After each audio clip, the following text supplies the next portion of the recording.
Stand by to launch FanStream Sports. 3, 2, 1. Let's start. Hello, sports fans. Welcome to FanStream Sports. Nothing but pure sports. This is the JP Show. JP, it is so good to hear you back on the air. Stand by. Now, here's JP. All right, welcome into a national championship edition of the JP Peterson Show here. All hail the Florida Gators. How about that? Yeah, that's right. I said it. All hail the Florida Gators. Wow.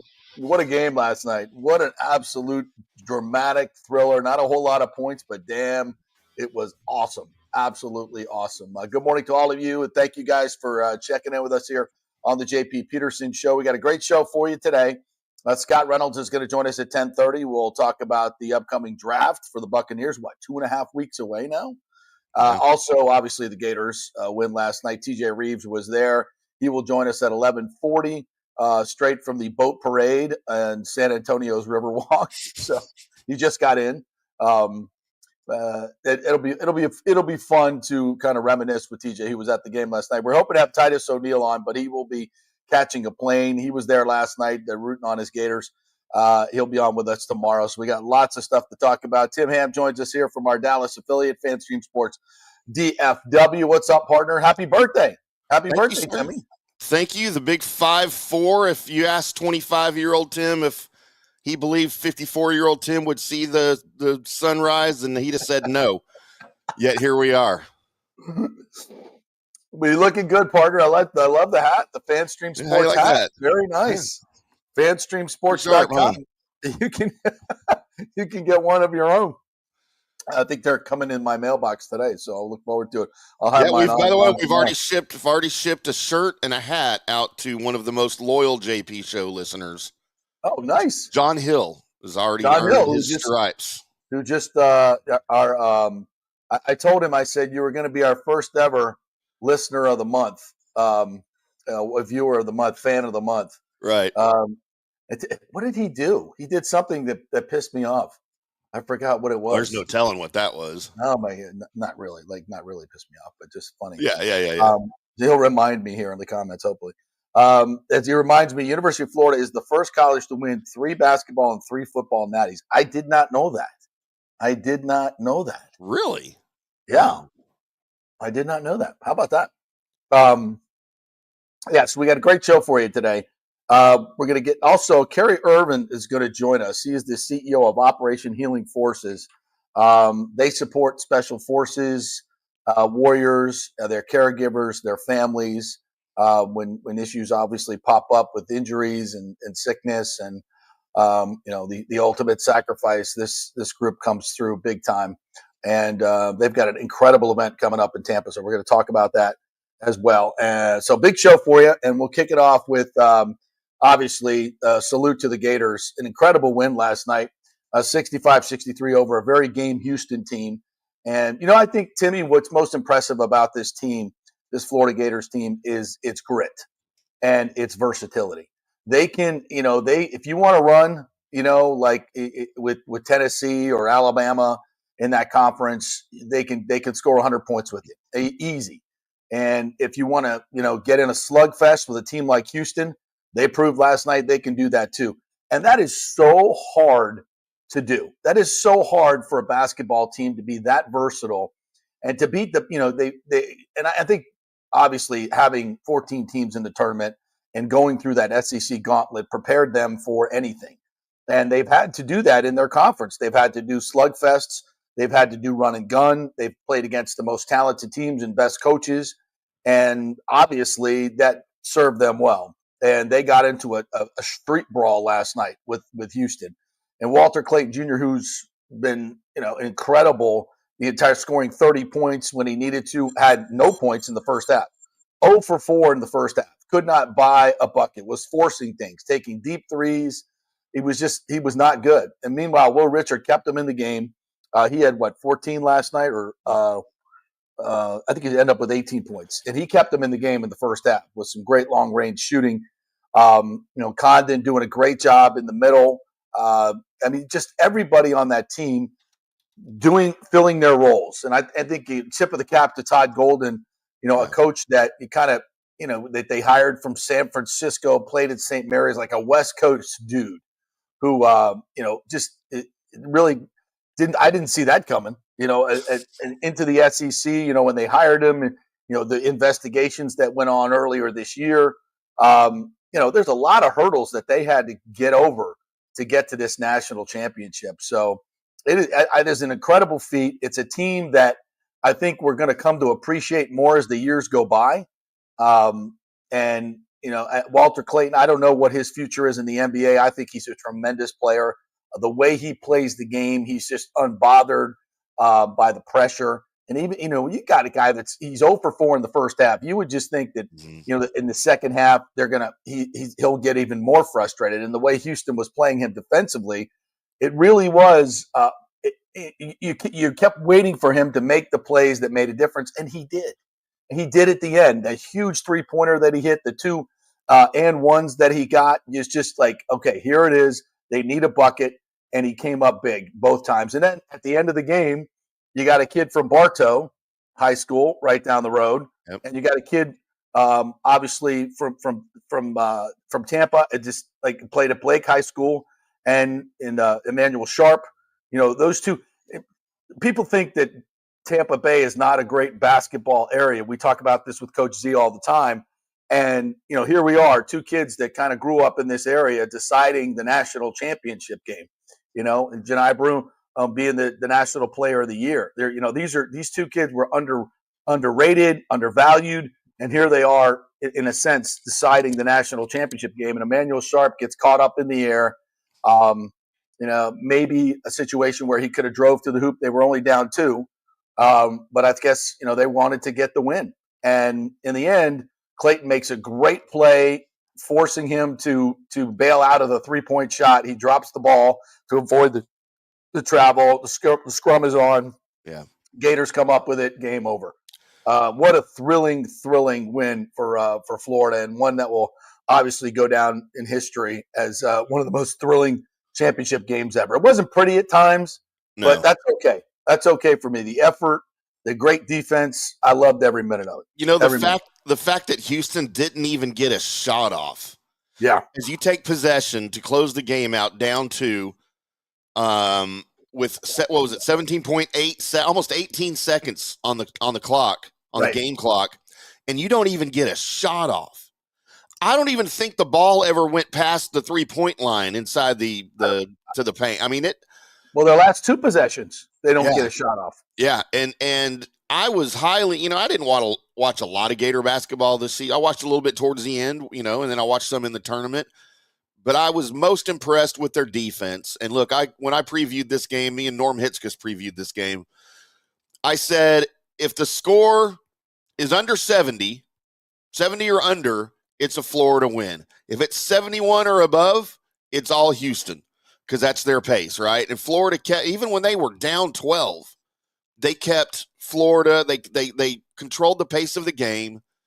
They controlled the ball, and it allowed them to come back and then just dominate the latter part of the second half. And Houston had nothing to offer. And as impressive as Florida was, how disappointing is this for Houston to lose it like that after being so far ahead?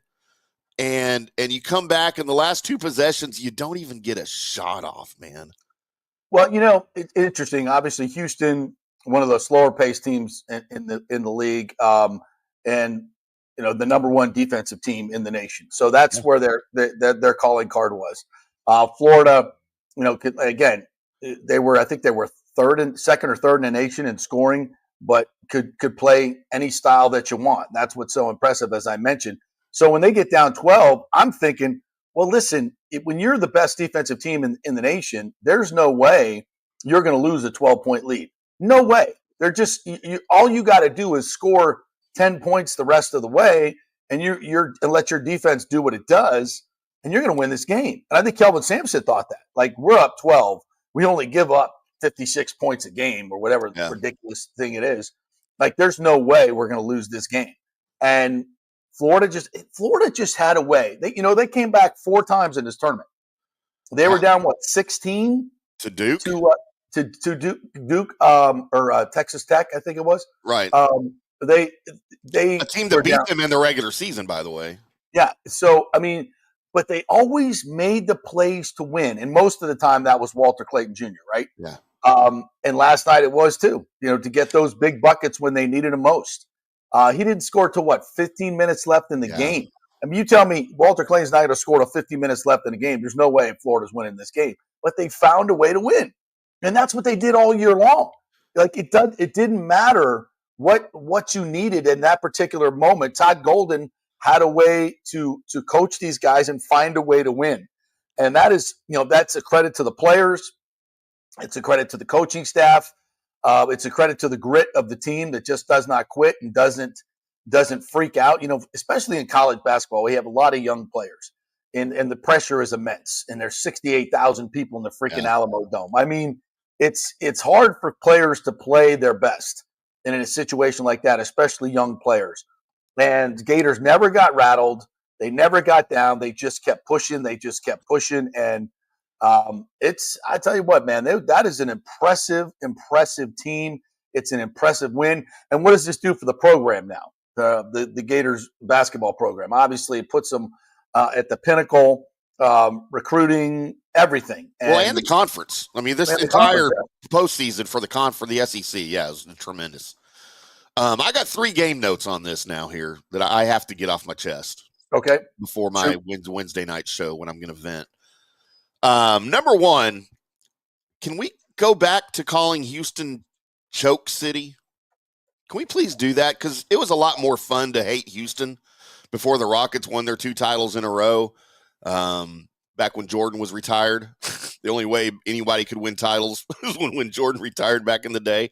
Okay. Because then they started calling him Clutch City. No, I'll just go back to Choke City. Houston was only 64% from the free throw line. You can't do that in a championship game. You can't do that.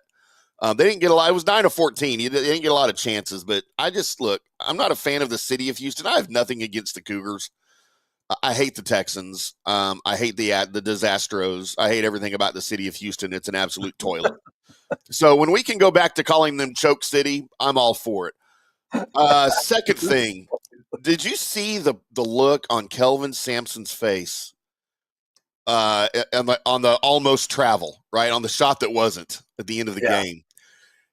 Dude, he looked like he just wanted to die. And I felt so bad for him. He didn't deserve that. His team played better than that. And for it to finish like that, I just thought that photograph or that still of him that look on his face is that should be the cover for their entire season, right? You want to talk about the Cougar season? Just put his face and that look on the cover of the book of the story of their season. And then this is probably going to be an unpopular opinion, but for the love of God, can we stop playing basketball in football stadiums? No, I hate it. That is the absolute worst look on TV of anything I can possibly imagine. With the raised court, that's, I don't know, 3, 4, 5 feet above the actual floor of the stadium, and the players sitting lower than the floor, the announcers sitting lower than the floor, and you've got on TV just a blank chasm of fans. You can't see anybody. You can't see faces. You can't see any emotion. You can barely see them cheer. And then, when they pan the court, it's just darkness. It's just, it's a cave. It's a terrible look. I hated when the Spurs played there for as long as they did. It was bad then. And, this might be the last time that the Alamo Dome gets something like this. It's going on 35 years old now. Yeah. There's going to be better venues. There's got to be better venues. And there's got to be basketball arenas. I know they want the attendance. I get it. But, dude, it is just a bad look, man. Listen, I agree. I mean, can they really even see the game, most of these fans? There's no way. They're watching on the Jumbotron, right? They're just watching on the Jumbotron. So why not put it in a basketball arena, a real arena? If you want to sell more tickets, typically next to a basketball arena, there's a convention center or something like that. Put the overflow people in the convention center. Put them outside in a park with a big screen and sell tickets if you have to. I mean, is it really about the ticket money that you have to get an extra 30,000 people in there. When it comes to basketball, come on. What are we doing here? I completely agree with you. And I think it's bad for the players. I think it's bad for basketball. It doesn't look right on television. All those things you said. I've said this for years and years. I think it's ridiculous to have these. I've attended a couple of them in the domes, and they put up. They'll put up the temporary seating. On the one side. I don't know how they do it in the Alamo Dome, but it's not a basketball arena, and I think it affects the play. I definitely think it affects the play. It affects the shooting, the background, all that. So I totally agree with you. We've gotten to a point now. 25 years ago, you wanted to have, you needed the money. You wanted to sell the tickets. You wanted to get more people in the door. I get it. Aren't we past that now? Isn't this it's a televised event? You can find arenas that have 20. You can put 25,000 people in. That's plenty. That's plenty of tickets that you have to give out to your basketball. And if you got to give tickets out to your basketball coaches, maybe or wherever you have to satisfy, you can put them in overflow areas. I agree with you. I think it's bad for the game. It's a bad watch on TV. It's a lot of that. But maybe that's a conversation for another day. Yeah. To me, this is about saluting the Florida Gators and their program. Right. And listen, they've had some issues, no questions, at the University of Florida. But obviously the football team has been down in the dumps for a long, long time. And Scott Strickland, the AD, was feeling a lot of heat.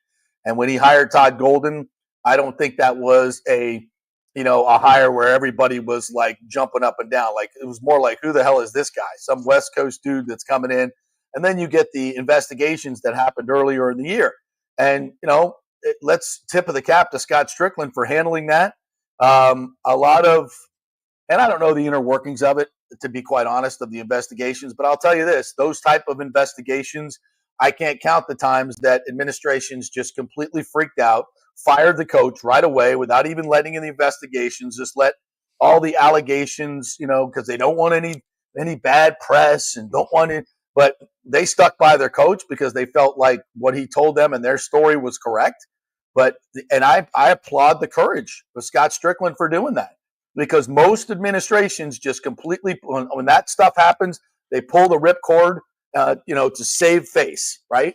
And it's the wrong thing to do. It's an absolutely wrong thing to do. You let it play out. You figure it out. You get the investigation, and whatever they found, they didn't find much. Again, I don't know the inner workings of it, but I'll just from 40,000 feet, I know what normally happens in those situations. It's complete panic, and they didn't do that. They let everything take its course, and it paid off for a national championship. And how many times have we seen those investigations kind of turn out to be nothing, and you end up firing the coach or disciplining the coach? The season goes south, and you could set a program back 5 years doing something like that, but they didn't. So again, kudos to Scott Strickland and the University of Florida for the way they handled that.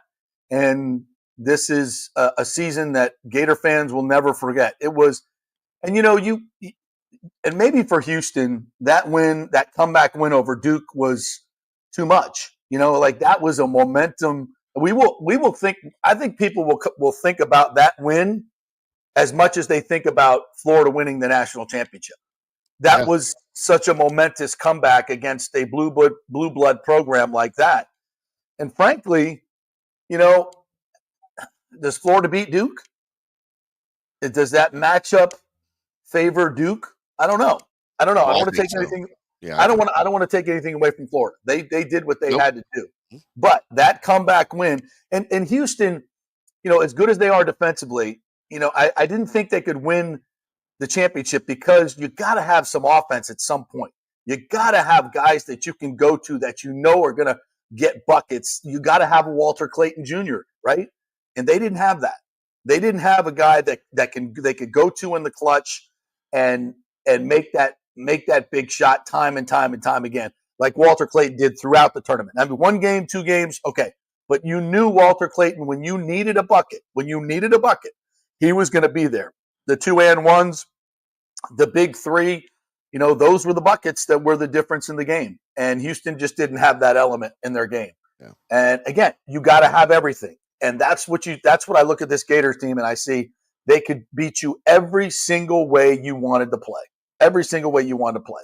And they did it. And you kind of figured, right, that the SEC, if a team that can go through that gauntlet, win the SEC tournament, and then win the NCAA tournament. They were battle hardened. And again, kudos to Todd Golden, all the players on that team, and to Walter Clayton Jr., a kid from Bartow High School, who was not recruited, had to go to Iona to get a scholarship.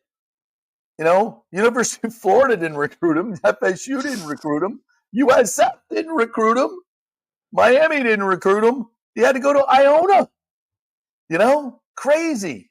And he winds up leading this team to a national championship. It's an incredible story. It really, really is. And I think from a national perspective, if you didn't have a dog in the hunt here, which I didn't, I think we got what we wanted as far as a competitive game, and it coming down to the wire and back and forth. I know we had some big leads both ways during the game, but I don't feel like either team watching the game ever had the game completely in control. Even with a 12-point lead, I never felt like it was over, you know, on either side. So, and this is what we want in these national title games. This is what you have to have, you know, football, basketball, hockey. I love the Frozen Four. I follow that religiously.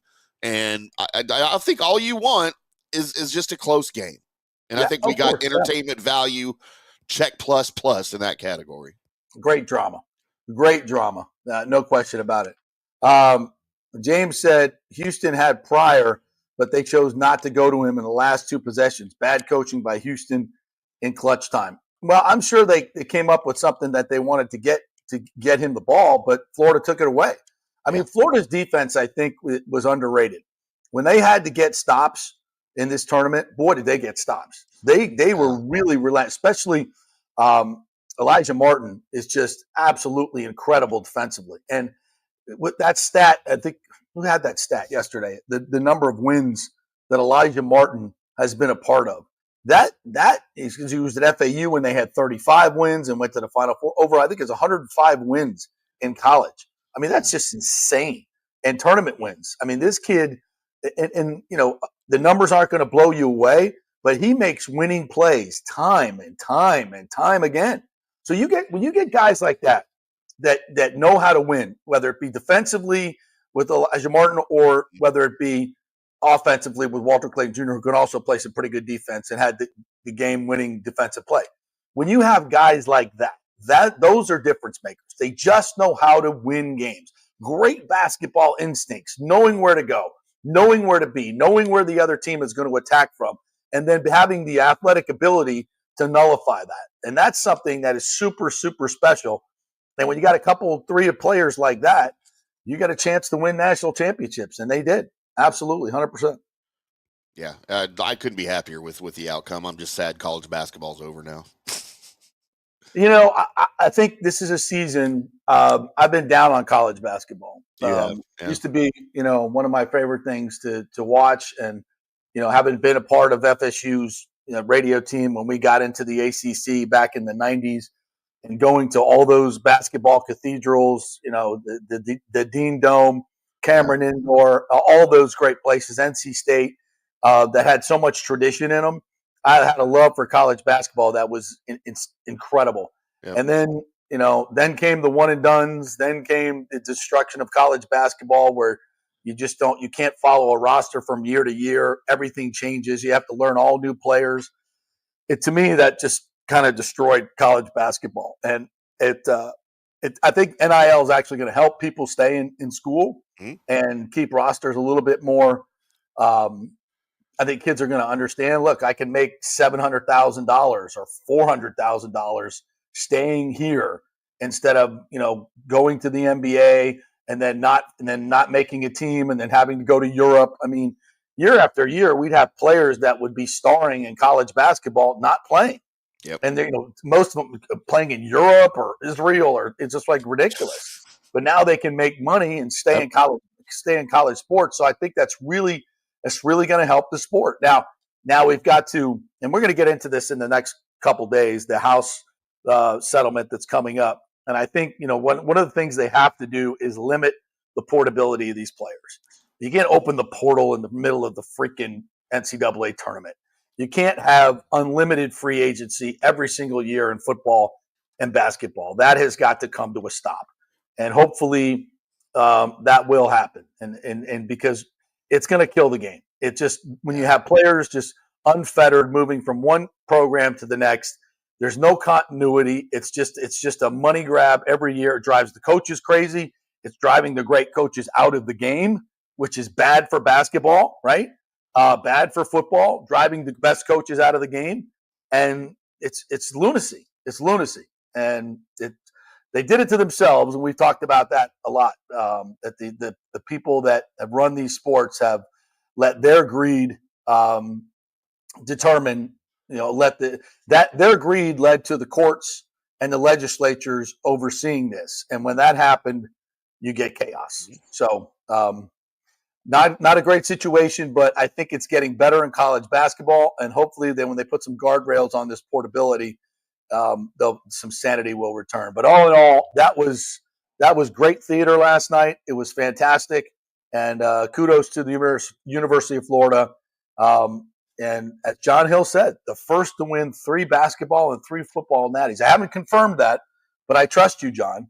And that's a hell of an accomplishment.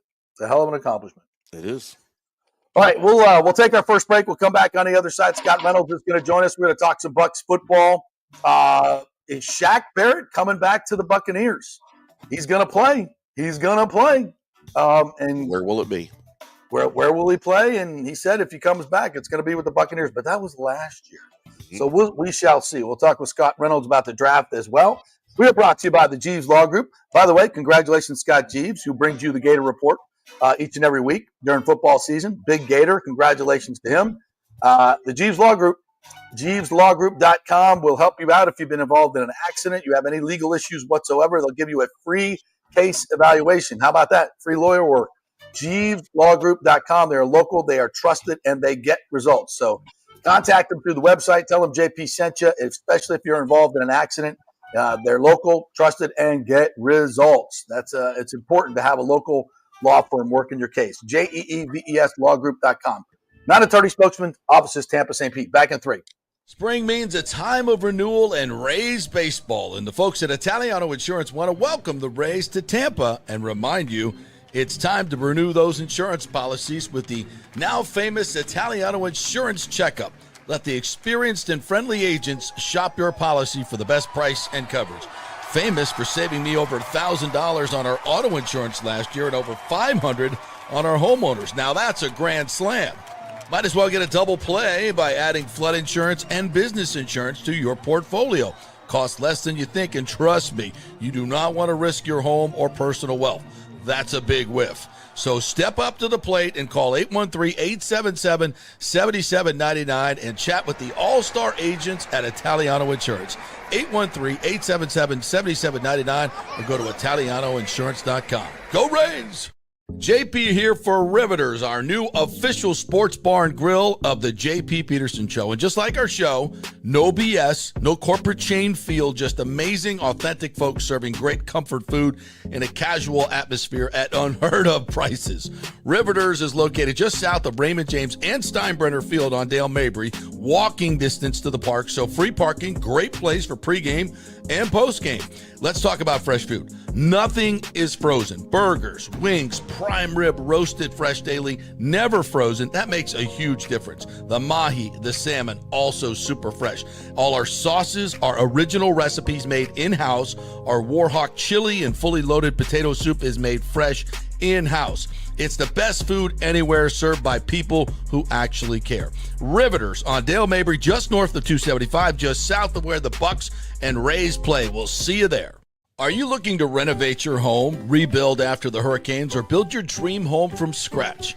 Well, let me tell you about my friend Jason Fawcett and On-Site Construction. They have over 1,450 satisfied clients, 25 years of experience, over 500 designs, and a talented team of over 40 construction professionals. They believe building something exceptional begins by truly focusing on all the details, even the smallest ones.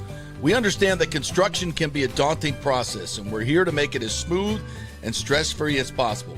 Quality is non-negotiable at On-Site Construction. We use the finest materials, employ the most skilled tradespeople, and adhere to the highest industry standards to deliver a product we're proud of and that you're going to love. Our project management is meticulous with a focus on completing projects on time and on budget. Your happiness is our primary driver. So give us a call at 813-579-5789 or check out our incredible website at onsiteconstructionfl.com. Let's go. Right now, back to the show on FanStream Sports. All right, welcome back to the JP Peterson Show, brought to you by their great folks at Riveters. I'll be over there today, heading to the Rays game tonight. My good friend Jack Hannon got me a great seat, one of his seats. Great listener of the show. Thank you, Jack. Appreciate that. So we're going to stop off at Riveters before the game, enjoy some of the great food, happy hour specials, which are amazing, and then head right up the road to George Steinbrenner Field to watch the Rays and the Angels. So if you're heading to the game tonight or anytime this week, we got a 13-game homestand. You got to stop by Riveters. Enjoy their great happy hour specials, the great food there. They got fresh food. They make everything fresh. It's absolutely fantastic. So check it out. Just north of 275 there, next to that spaceship thing. It's Riveters, and you'll absolutely love the food and drink, and the staff there is fantastic. We love them. We'll be doing some live remotes there in the upcoming weeks and months, and we're going to be giving away the owner's tickets. He's got great tickets too, so he's going to put his tickets up for our remotes, and you may be able to win his tickets right behind the dugout. How about that? JP, I heard a rumor that Riveters might be next door to another establishment that I might have interest in when I come to Tampa. You might. Yeah, you might. Right there next to the spaceship. Yeah. Well, I myself would much rather enjoy the staff and the food and the drink at Riveters. That's just what someone told me. I have no idea. You can head over next door. I'll hang out at Riveters and then just come back with your pockets empty. No, I don't play that game with places like that. I let the game come to me. You don't walk out going, "Oh, I think she loves me. No, I got her number." I always leave them wanting more. Yeah. Wow. All right. Well, let's talk some Buccaneer football with our good friend Scott Reynolds from the Pewter Report. What's up, Scotty? How are you, my friend? You're looking good. Thank you, and you too, gentlemen. You're awfully clean cut and groomed today. I like the beard look. I don't have that. I cannot have that. Sure, you Thanks can. No, I can't. Thanks to my You dad. can't grow a beard? Nope, can't do it. Cannot grow a beard. You get the splotchies? Yeah, not even that. I can do like a soul patch, but that's like so 1990s, so or like early 2000s for a minute.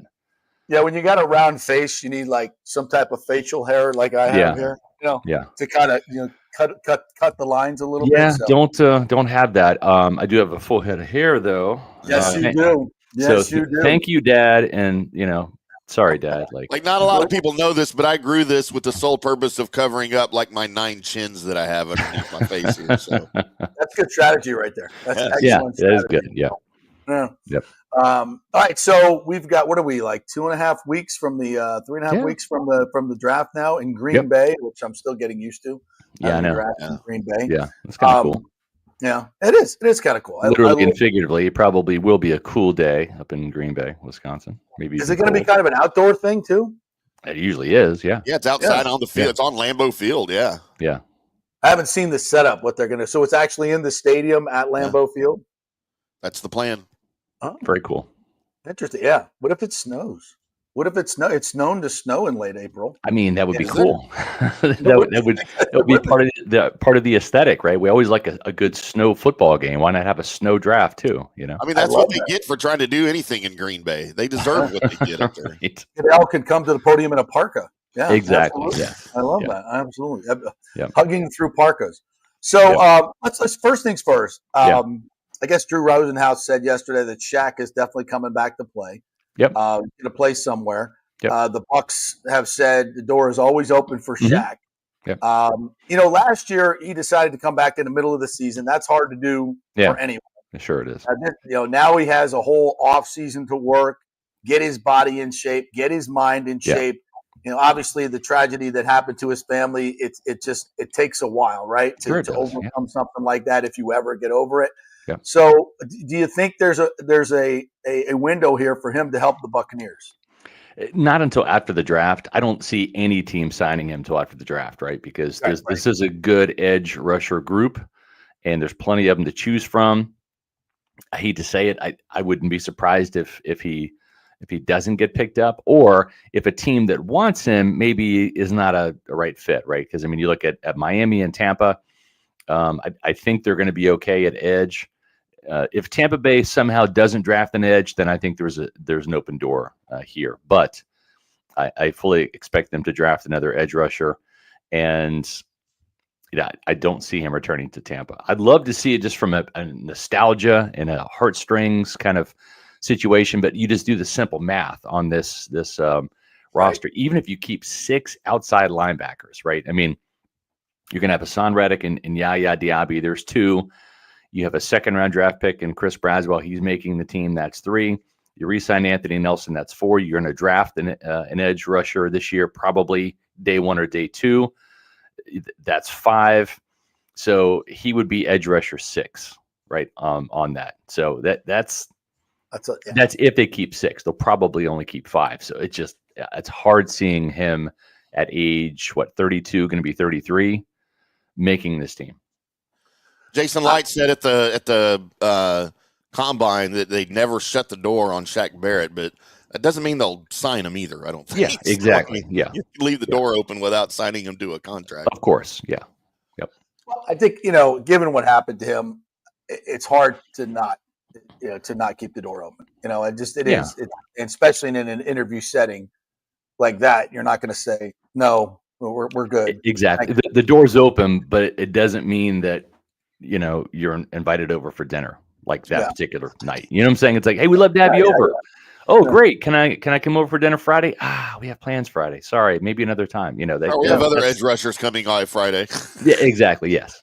Which takes us to the 19th pick in the draft. And maybe I think there's going to be a quality player there. So the chances of trading up, I'll never say no, but I think why would you give away assets that you want, especially draft assets, right? They're not. I would doubt they move up because there's going to be somebody good there at 19. Correct? I agree. Yeah, I mean, a possible scenario could be you could have Jihad Campbell from Alabama. You could have Donovan Ezeraku from Boston College. You could have Malachi Starks from Georgia. You could have Savon Ravel Jr., the cornerback from East Carolina. You could have all 4 of those guys there that this team likes. And that might invite Jason Light to trade back a little bit too, or it would be fun. It would be fun for me just because I've studied and followed so many of those players I just mentioned throughout this process. It'd be fun for me to see him stick and pick and actually say, out of this grouping, we like this guy the best, so. And when it comes to edge, I believe it's going to be edge rusher because there's going to be a really good player there at 19. In all the mock drafts that you guys have done, which takes into account what other teams need. Yeah. Who are the guys that are consistently there, and who do you like the best? I go back to Donovan Ezeraku. He's my favorite for the Bucs in terms of that particular spot. I think Jalen Walker, because of the hype, because of the fact he went to Georgia, and you see so many Georgia players, even with like not eye-popping sack production. Think Trayvon Walker, right? He's become a double-digit sacker. In Jacksonville, Grant, he's a different body type, right? He's like 6'4", 270, right? He's not that undersized guy like Walker is, 6'1", 240. But you think like Nolan Smith, who went to the Eagles, right? And I think the latter part of the first round a couple of years ago, didn't have the best sack production at Georgia because they just rotate so many guys in, right? There's just so many guys that they send there. So like 6.5 sacks, which is what Walker got this year. That's a good number for an edge rusher. You don't see too many double-digit sackers at Georgia because they just cycle those guys in and out. They have waves of pass rushers. And so Nolan Smith had better sack numbers last year with the Eagles than he ever did at Georgia. I think he had 6.5 in the regular season and then added 4 in the postseason, right? So I think Walker's probably going to be gone, but it would be fun to see if he's at 19. Again, who do they pick, right? So those are two guys. James Pierce, I think there's some real character concerns. I wouldn't be surprised if he's like either off the Bucs draft board or like way down. Mike Green, I think there might be some character concerns there too. They're doing their due diligence on him, though. They met with him formally at the combine. Is he a one-year wonder? Maybe, right? 17 sacks, but he did it in what is that? The AAC or the Sun Belt or wherever Marshall is these days in terms of their conference. So those are some players there that, in terms of edge rushers, Michael Williams from Georgia is another guy. I'm not as high on him, but he's not a bad edge rusher as well. So I think they're going to go edge rusher. When you look at Tampa Bay general manager Jason Light, where he's put his draft ammo in the first round, it has been in the trenches. 2018, Vita Vea, first round pick. 2020, first round pick, offensive tackle Tristan Wirfs. 2021, outside linebacker, which is essentially defensive end. It's on the line of scrimmage. Joe Tryon-Shoyinka traded down and out of the first round in 2022, but the first pick was defensive tackle Logan Hall at pick number 33. And then the next year, because Logan Hall was like, as a rookie, they drafted another defensive tackle with Kalijah Kancey at the number 19 spot in 2023. Then last year, another trench guy, center Graham Barton. So that is where Jason likes to build in the trenches on either side of the ball. They don't need offensive line this year, so they won't. But so then you look and say, well, they just signed Hassan Reddick. You've got Yaya Diaby. They just spent a second-round pick on Chris Braswell. Listen, it's not like they're not high on Chris Braswell. And I love the fact he's going to get coached by Larry Foote now, because I think that he can be unleashed and taken to the next level.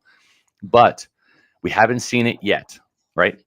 And Hassan Reddick will be 32 later this year, and he's coming off of a one-sack season, right? You'd like to think, we all would like to believe Hassan Reddick is going to come back with a vengeance. That's the plan, right? 1 year prove-it deal, get back to double digits.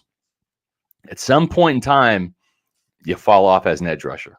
Happened to Shaq Barrett, happened to Jason Pierre-Paul, happened to Simeon Rice. We all saw that happen here in Tampa. It's gone, right? You just can't, you don't have the burst anymore. You're just not that guy anymore. And I hope that's not the case with Hassan Reddick. I hope for the Bucs' sake, he's a double-digit sacker again. But 10 games last year with the malfunction Jets, 1 sack, right? So you have to hedge your bets a little bit.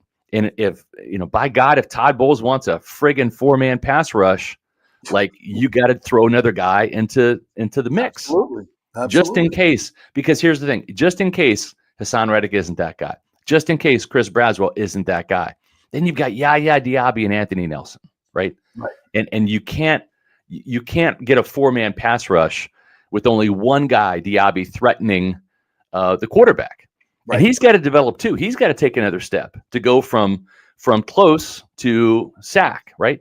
And so the best case scenario is you draft a guy like Ezeraku or another first-round edge rusher, put him in the mix. If Chris Braswell is outside linebacker 4 by default, so be it. Yeah, because we see Bowles like to rotate these guys, and we had Yaya Diaby on our podcast last week, and he believes that Chris Braswell is going to level up and be that guy, and he still loves Anthony Nelson, who, again, at outside linebacker 4, like, I love Nelly there because he's steady Eddie, long arms, big time, like, he will make some plays, right? He had the safety in the Eagles playoff game back in the wild card game. He had the strip sack to help the Bucs win the game at Carolina in overtime. Nelly will come through with a couple of big time plays for you throughout the season. And I love him in that number 4 spot. And what Diaby said was, there was a drop last year when he wasn't in the game, and he didn't mention Joe Tryon-Shoyinka by name, but we know that's what he's talking about. But if you have Reddick and Yaya Diaby as your first hockey line, right? And then you do the hockey shift and you have your second line in there, and it's Braswell and Donovan Ezeraku, sign me up. I mean, yes, please. Well, and plus drafting that guy, it means, if Hassan Reddick has a great year and he prices himself out of the market, Yep. You got a guy that can come right in as You and do. is still on a very affordable contract. And if he wants to stay, fine, flood the position. Can't have Absolutely. You defensive can't. linemen, edge Yeah. rushers. You just can't, in my opinion. Which brings us to the interesting case of Jihad Campbell. Yeah. He was recruited as an edge rusher at Mhm. Alabama, but they had a couple guys named Will Anderson and some pretty good talent there. And he moved inside. Dallas Turner, He's pretty, Chris Braswell. Those were the guys. but he had the versatility to move inside and dominate. And so, and the Bucs also have a need inside. So you get this versatility that you might be able to, if Hassan Reddick just dominates and Yaya develops, and, so I like that part. I like that part of his game. Is that something that makes him more valuable to the Bucs since they have needs at both areas? I don't see him as an edge rusher per se. I think he is a linebacker. And he's got enough speed to do that at running a 4.51, 4.52, whatever he ran. Yeah. He's a blitzer. Like he can blitz the quarterback. He had 5 sacks. I think some of those were like half sacks, but still that's fine. I mean, he can get to the quarterback and he can affect some passes in the coverage game. I like his game. I don't love his game myself. When I watch the tape, I like it. I don't love it. And maybe that's because he kind of, he was slowed with an injury at the start of his 2023 season. Then he played wire to wire his 2024 season and played pretty well. And maybe he takes that next step. Maybe there's like something more that's higher and better for Jihad Campbell that you have to kind of project a little bit. And if that's the case, then sign me up. I'm on board. But off-ball linebackers typically taken in round 1, they don't have a high track record of success. Look at all the Pro Bowlers last year in both conferences at the linebacker position. Only one guy was a first-round pick, and that was Roquan Smith. It's just for whatever reason, Devin White, Devin Bush, a lot of first-round linebackers just don't pan out. And I'm not exactly sure why that is, but that there's something historically, statistically there that gives me a little pause. And then you look at, who's the best linebacker in this, day and age. That's Fred Warner. He was a 3rd-round pick at a BYU for the 49ers. Zach Bond, who was the all-pro linebacker, was, I believe, a day 3 guy out of Wisconsin, drafted by the Saints. Now he had that all-pro year with the Eagles, right? Dre Greenlaw, who was also a very well-respected linebacker, 5th-round pick out of Arkansas. The Bucs are going to start a 2nd-round pick in Levante David and a 5th-round pick in Servassier Dennis. So it just goes to show you can find really good linebackers not in round 1. And again, it kind of goes back to you think, all right, well, there's a bigger need at inside linebacker. Not if Todd Bowles really wants to rush 4. Because if that's the plan, if you really want to rush 4 and do less blitzing, which is going to help your coverage, right? Because you're not zone dropping Yaya Diaby, bad idea, right? You're not blitzing one of your best coverage guys in Levante David to generate pressure. Because when he's blitzing the quarterback, if he didn't get there, then he's not in coverage. Right. So having said all that, I always think that trench play, it starts in the trenches. That's the priority. And this team does like Servassier Dennis. Both Todd Bowles and Jason Light love him. They love the potential. They feel like the shoulder, now that it's surgically repaired, is not a problem anymore. He was like this close away from taking KJ Britt's starting job, right? Like after that Eagles game, if he would have made it out of there alive, he would have been the starter in week 5, just because he was a better player. He had 11 tackles in that week 2 win against Detroit. He had his first NFL sack against Jaden Daniels, who, newsflash, really hard to sack, right? So I went back and watched his highlights just the other day at Pitt. I mean, he had 7 sacks. He had an interception. This guy I think he's really good, but we just haven't seen him because of the injuries. Now, he's got to do his part and stay on the field. They will draft another inside linebacker, but they did at least sign Anthony Walker Jr. They re-signed Deion Jones. It's better. You throw one more young inside linebacker to the mix, and I think you're pretty good. It doesn't preclude this team from drafting Jihad Campbell. And this is important to realize, too, and I spent some time in my Bucs Monday mailbag talking about this. Campbell had a torn labrum, and he had surgery on that in mid-March. That's going to put him out 6 to 8 months. So for all intents and purposes, he's missing rookie minicamp, OTAs, mandatory minicamp, training camp, and the preseason. Todd Bowles' defense is pretty intricate, especially at the linebacker position. So if you're drafting Jihad Campbell in Tampa Bay at number 19, the earliest he's going to see the field is September. And that's on the practice field. He's not going to start because he doesn't know the defense. He hasn't played a single down or snap in a red and pewter uniform. If it's 7 months, that means October. If it's an 8-month recovery for the shoulder surgery, now you're talking November. His rookie season's a wash. He's basically just depth at that point in time. So for a team with the Super Bowl window open in 2025, do you want to take your first round pick and essentially possibly give him a redshirt season? Is that the best use of draft capital? No. But if you like Servassier and you like Levante and you like Jihad Campbell, you're going to need another linebacker in 2026. So there is a case for saying we like him so much he can help us later in the season as a depth guy, and and he'll mentally learn the defense. He'll be in the classroom. He'll take the mental reps from the sidelines. That's not going to get him, on the field as a rookie. But what you would have then is you would have your two starting linebackers, Servassier Dennis and Jihad Campbell, in 2026. Right. When Levante David probably retires after the season. And so then you're set at that position, right? And so it's not like it would be a wasted pick. It's just going to be a pick that's not going to help you in 2025. Right. And there, with the Super Bowl window open, you got to get somebody in the first round that's going to develop and I think so, yeah. Especially what you've seen the last few classes that Jason Light's drafted. I mean, these guys have been, they're not typical rookies. They've come in and they've dominated and had, you look at the last two classes, how they've contributed. So, and I think you got to feel like if you can get a third class in a row like that, and you've already got a really good roster already, right? It's so hard to get a championship roster. I mean, it's very difficult to do in this league. And the Bucs are on the verge of doing that. And even when you have one, which is what it was in 2021, right? Mm-hmm. You look at the injury to Godwin late in the season. You look at the injury to Tristan Wirfs in the playoffs in that Eagles playoff game. Those two injuries just devastated the Buccaneers. They did not have the firepower on offense. Go back to that Rams game. They had 3 points at halftime, right? I think they're down 21-3 at halftime at home against the Rams. And just, take away two guys on offense. Both of them really good players. Your 1,000-yard receiver and your Pro Bowl right tackle and Tristan Wirfs. But it just goes to show you that was a championship roster right there. If they get past the Rams at home, they win the Super Bowl that year. They beat the Bengals. That's back-to-back Super Bowls.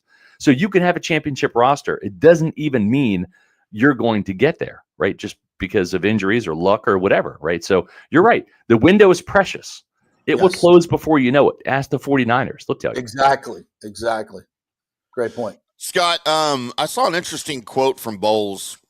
There's been a lot of course, the biggest side of the ball they need in the draft is going to be defense. We've talked about that all day. However, there's always these guys that come out and go, but if the best guy available is offense, what do you do? And then a lot of people, your fans are freaking out. Oh my God, what if we draft an offensive player?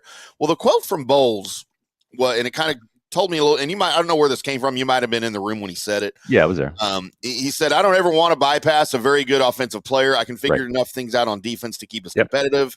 I would like to have some defensive players if that presents itself, but by no means will I bypass a very good offensive player just to satisfy my needs on defense. That's right. Which basically what he's saying is you draft the best player available. Right. And then you go from there. It's a long draft. You're not going to draft the best. If the best player on your board is an offensive tackle, you're not going to draft that, right? We can come to that conclusion, right? Sorry, Tristan, we know you're really good, but we just spent no, it's not going to happen, right? So really what he's talking about, two positions, wide receiver and tight end, right? Because every other position on offense is set. There's not a guard that's worthy of taking at number 19, although I do like Gray Zabel, and I'm sure Jason Light does too, the North Dakota State guy. But what he's talking about is firepower. He's talking about offensive weapons. And let's not forget, there were a 3-game stretch where the Bucs lost all 3 of them, where they didn't have Mike and Chris, not Mike or Chris, Mike and Chris. and they even didn't have Jalen McMillan for that Kansas City game, right? So they're down their top 3 receivers, right? That was the Cade Otton show. That was Sterling Shepard. That was Ryan Miller, who scored a touchdown in that game. I mean, they were pulling guys off the practice squad at wide receiver. So Bowles does not want to go through that again. That was not fun, that 4-game losing streak again.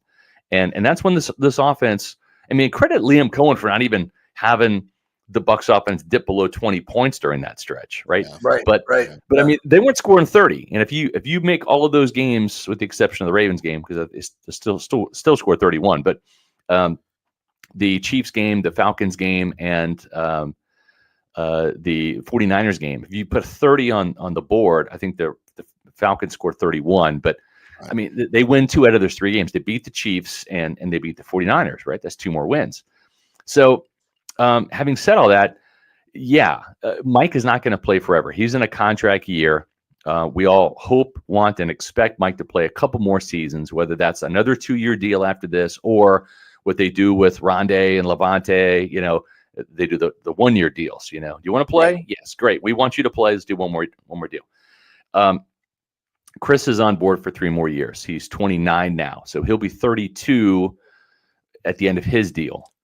So getting another receiver in now that is starting caliber, even if he's wide receiver 4, there's benefit to that because you're learning from Mike and Chris. You're getting that exposure to a Hall of Famer and a Bucs Ring of Honor guy. Then you're safeguarding yourself from injury. Now, if you have an injury to Mike, Chris, or Jalen, you're not really sweating it because there's not a drop-off from Jalen McMillan to Sterling Shepard, right, which is big. It's a big drop-off. Now you have a guy, let's say Matthew Golden or Teteroa McMillan, right, or Luther Burden. Let's say one of those guys is there at 19, and for whatever reason, he's the pick.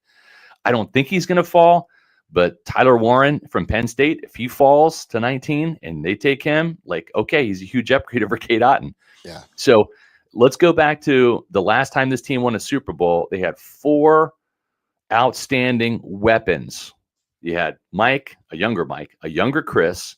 You had Rob Gronkowski, Hall of Famer, can still play, and you had a guy that has Hall of Fame credentials but is not a Hall of Fame character in Antonio Brown. You had 4 guys, and as someone within the organization told me, who knows a lot of offense, more about offense than I do, any defense can take away 2 guys. Any defense. Mm-hmm. Yep. Good defenses can take away 3. No defense can take away 4. You don't have enough guys. You just don't have enough. If you have 4 legitimate studs, someone's going to be open. And I mean, and that's all Brady was doing. He's going for the line of scrimmage, looking and pre-snap, and he determined where the ball was going. He knew before each snap where he was going with the ball. Yep. Yeah. Oh, it wasn't fair. This is he AB. knew those guys here's were going Mike. to win. Yeah. They knew those guys were going to win. Knew those guys were going to win, exactly. And so that's the beauty of if you have 4. If you have a Matthew Golden from Texas who can come in with 4.3 speed, which is a difference maker, right? Or McMillan, another 6'5" receiver. Luther Burden, who's kind of like Chris Godwin part 2. Any of those guys would be phenomenal. And then all you're doing is just creating better matchups for Mike and Chris and Jalen too.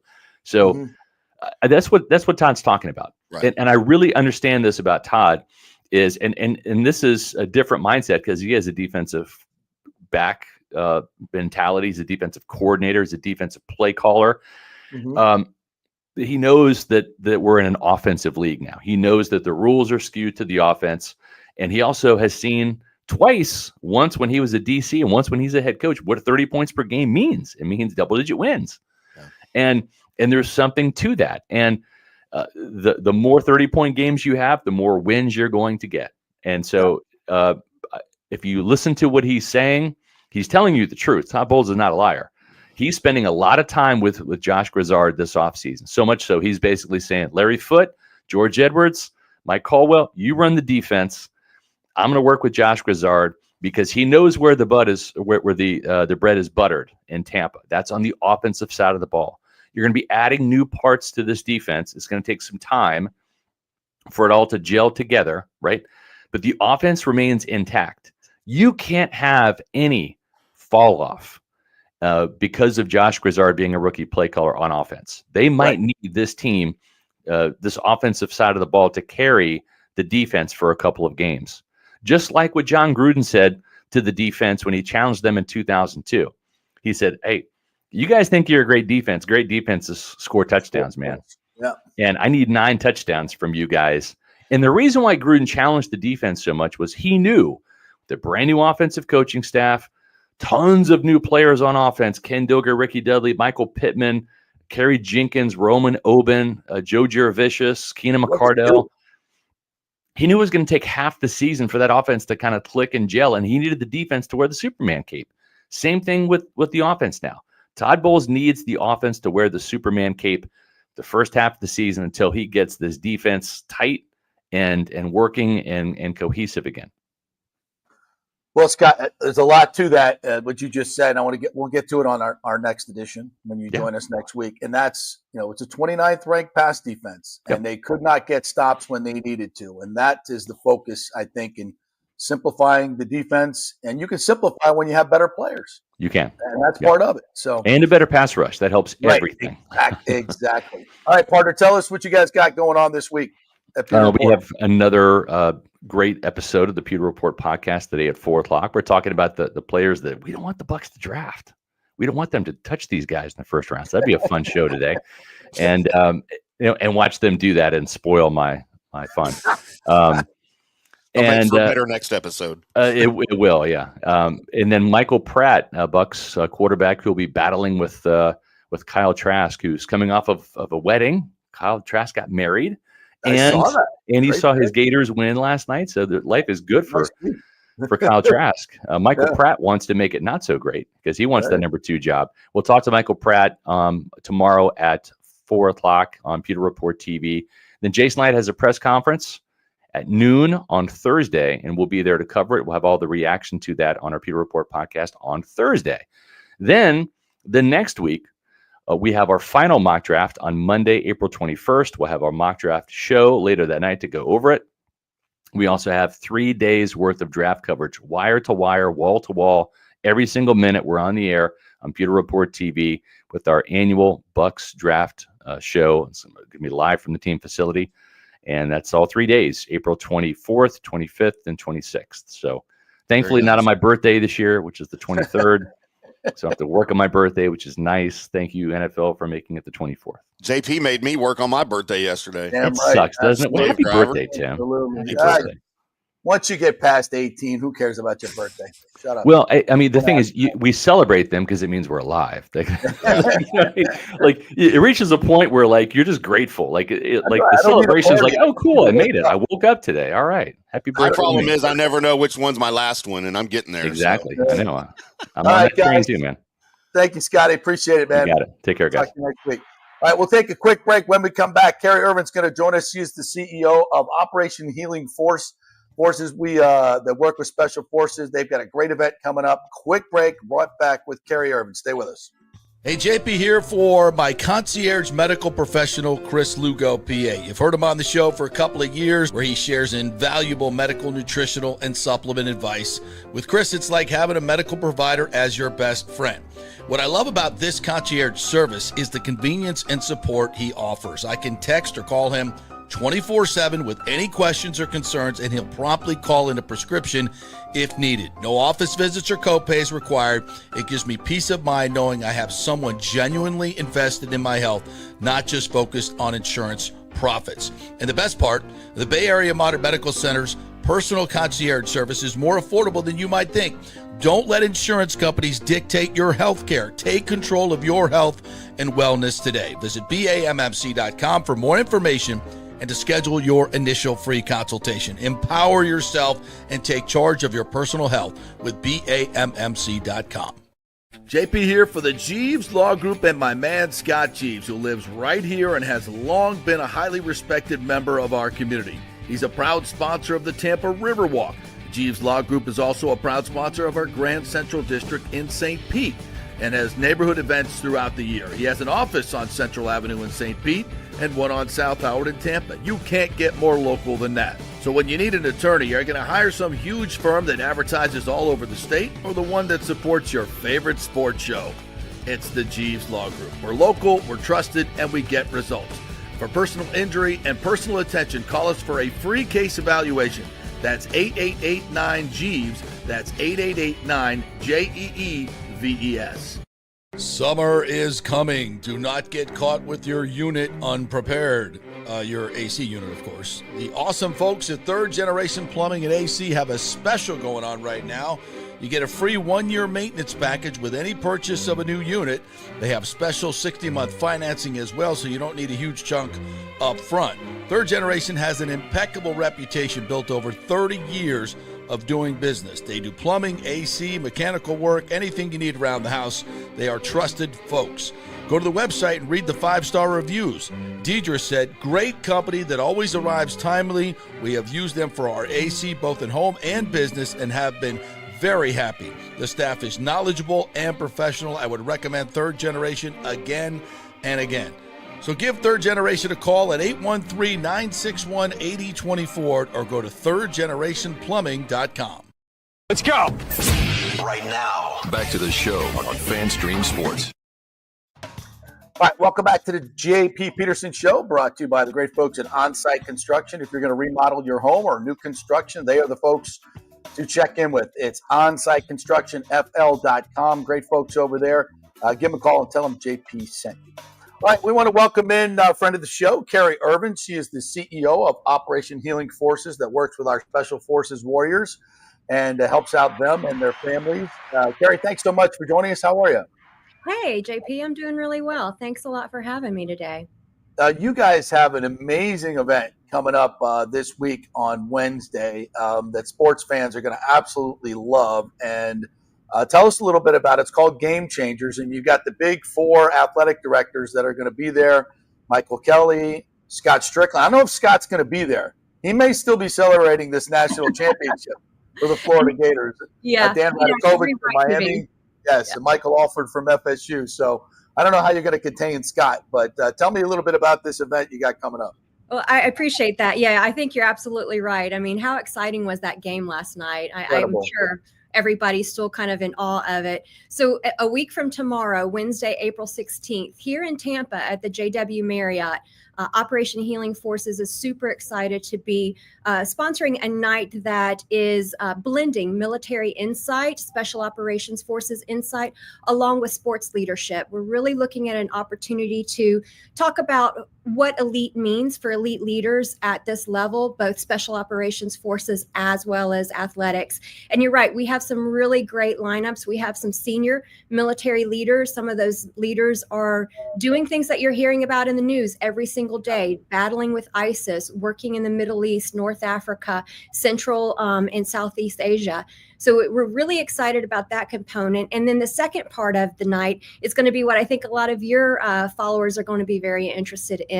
We have, I mean, I don't even know how you can talk about a lineup like what we have. It's pretty incredible if you follow NCAA sports. But we have 4 of the top athletic directors, vice presidents of athletics here in the state of Florida. Like you said, we have Scott Strickland, and we're already making sure he's coming in. I mean, we're really excited to hear his take on not just last night, but a phenomenal year for the Gators. We're really super excited to have him join us. And I'm sure the topic's going to come up about how they came to that championship title victory. We're going to have Michael Alford, the vice president and director of athletics for FSU, Florida State University. We're going to have Michael Kelly, the vice president of University of South Florida's athletics department, and then Dan Radakovich, the vice president and director of athletics from the University of Miami. And they're going to be talking about things that I think people watching you want to know about a little bit more, kind of pull the curtain back a little and hear what are the top leaders who are doing this day in and day out? What are the challenges that they're facing in the NCAA in light of name, image, likeness? I mean, we know we're living in the world of NIL right now. And how does that impact sports? How does that impact recruiting? And then, of course, everybody wants to know what's going on with the transfer portal. So you can best believe we're going to be having those topics come up. It's going to be moderated by Corey Alexander.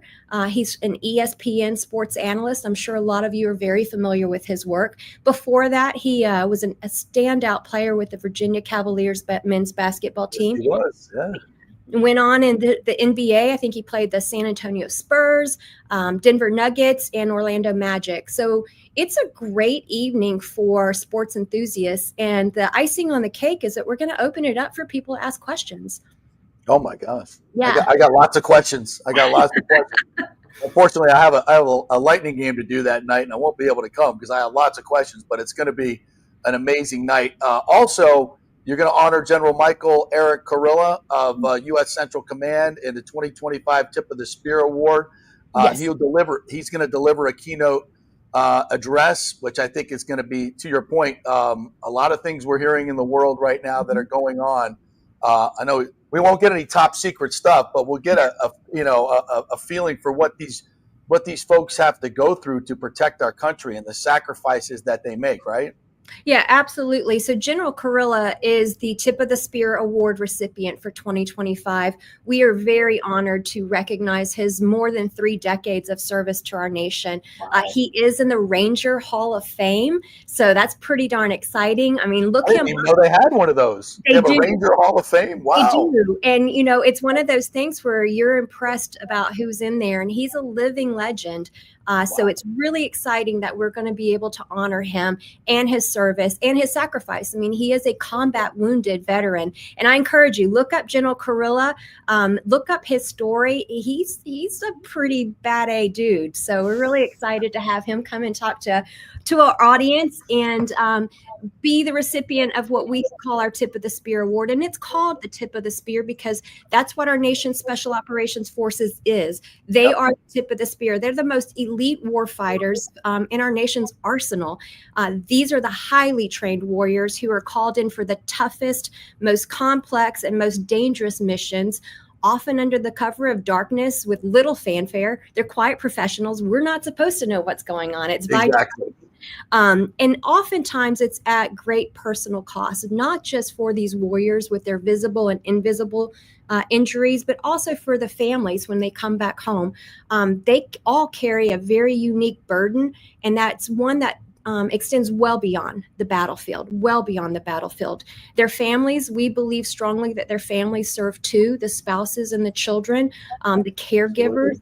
They endure long periods of uncertainty, relocation, emotional weight that's often invisible to the outside world. So we're excited about not only bringing a phenomenal, I think everybody has to agree, this is a phenomenal, especially if you're in Florida sports, but a phenomenal sports event to Tampa, but then also really helping people to understand General Kurilla's service, what's going on right now in his area of operations. He is the commanding general of United States Central Command. So everything pretty much that you're reading about in the news, what you saw not too long ago where they took out the number 2 ISIS leader, that was General Kurilla's teams that did that. So we're talking about somebody who's got his finger on the pulse of what's going on that impacts our national security.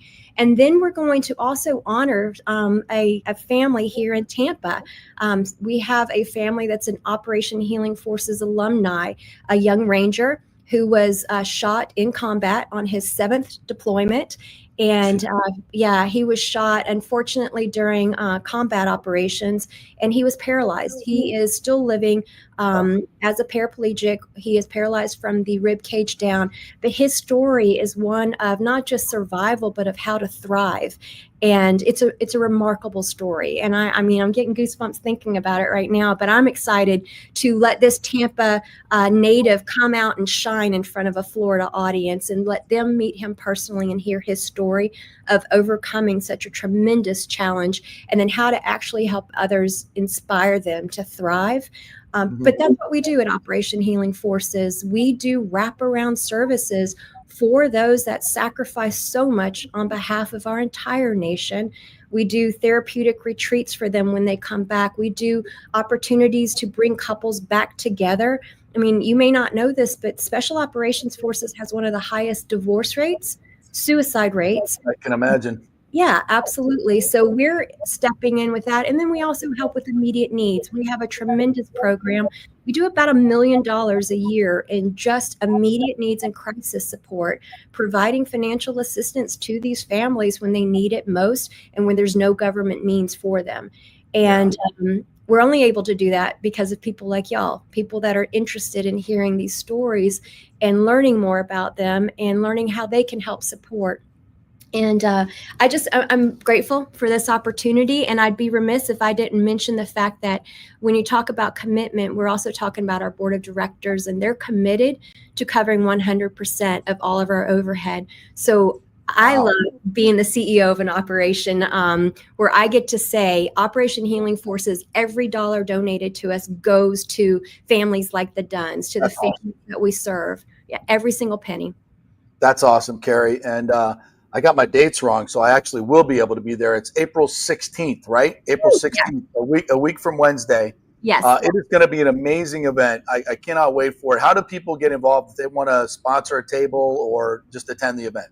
Well, I'd love for them to, there's a couple of different ways. We do have table sponsorships, which we absolutely encourage people to do. Even if you can't make it, we have, as you can imagine, the home of Special Operations Command is here in Tampa. We have a lot of veterans that would love to come to an event like this. But tickets for individual seats or for tables can be purchased online at www.operationhealingforces.org, or you can reach out to info@ophf.org. So that's info@OscarPapaHotelFoxtrot.org. Those emails can come directly to me at carrie.irvin@OPHF, and we'll get everybody hooked up. We don't want anybody miss out on this. So go to the website's operationhealingforces.org. We have it on the screen right there. Go check it out, and all the information is right there. I don't know what I'm more excited about, hearing from the athletic directors or General Carilla. I mean, it's tough. I mean, it's going to be an incredible night. And most guys like me, sports guys, the folks that listen to this, they're very much into military as well, and they want to hear the special forces stuff too. Do you have any? You mentioned one of the Warriors. Do you have any other local stories of people that you guys have helped and how you've helped their families, so we can kind of bring it home in terms of, really relating to what they're going through? Because these are our neighbors. We don't understand. Like when you go to Publix, there's probably some special forces guys that have been doing some stuff that you'll never will hear about and never know about. Right there, they're our neighbors. They're part of our family here in the Tampa Bay area. So do you have any of those stories you can share?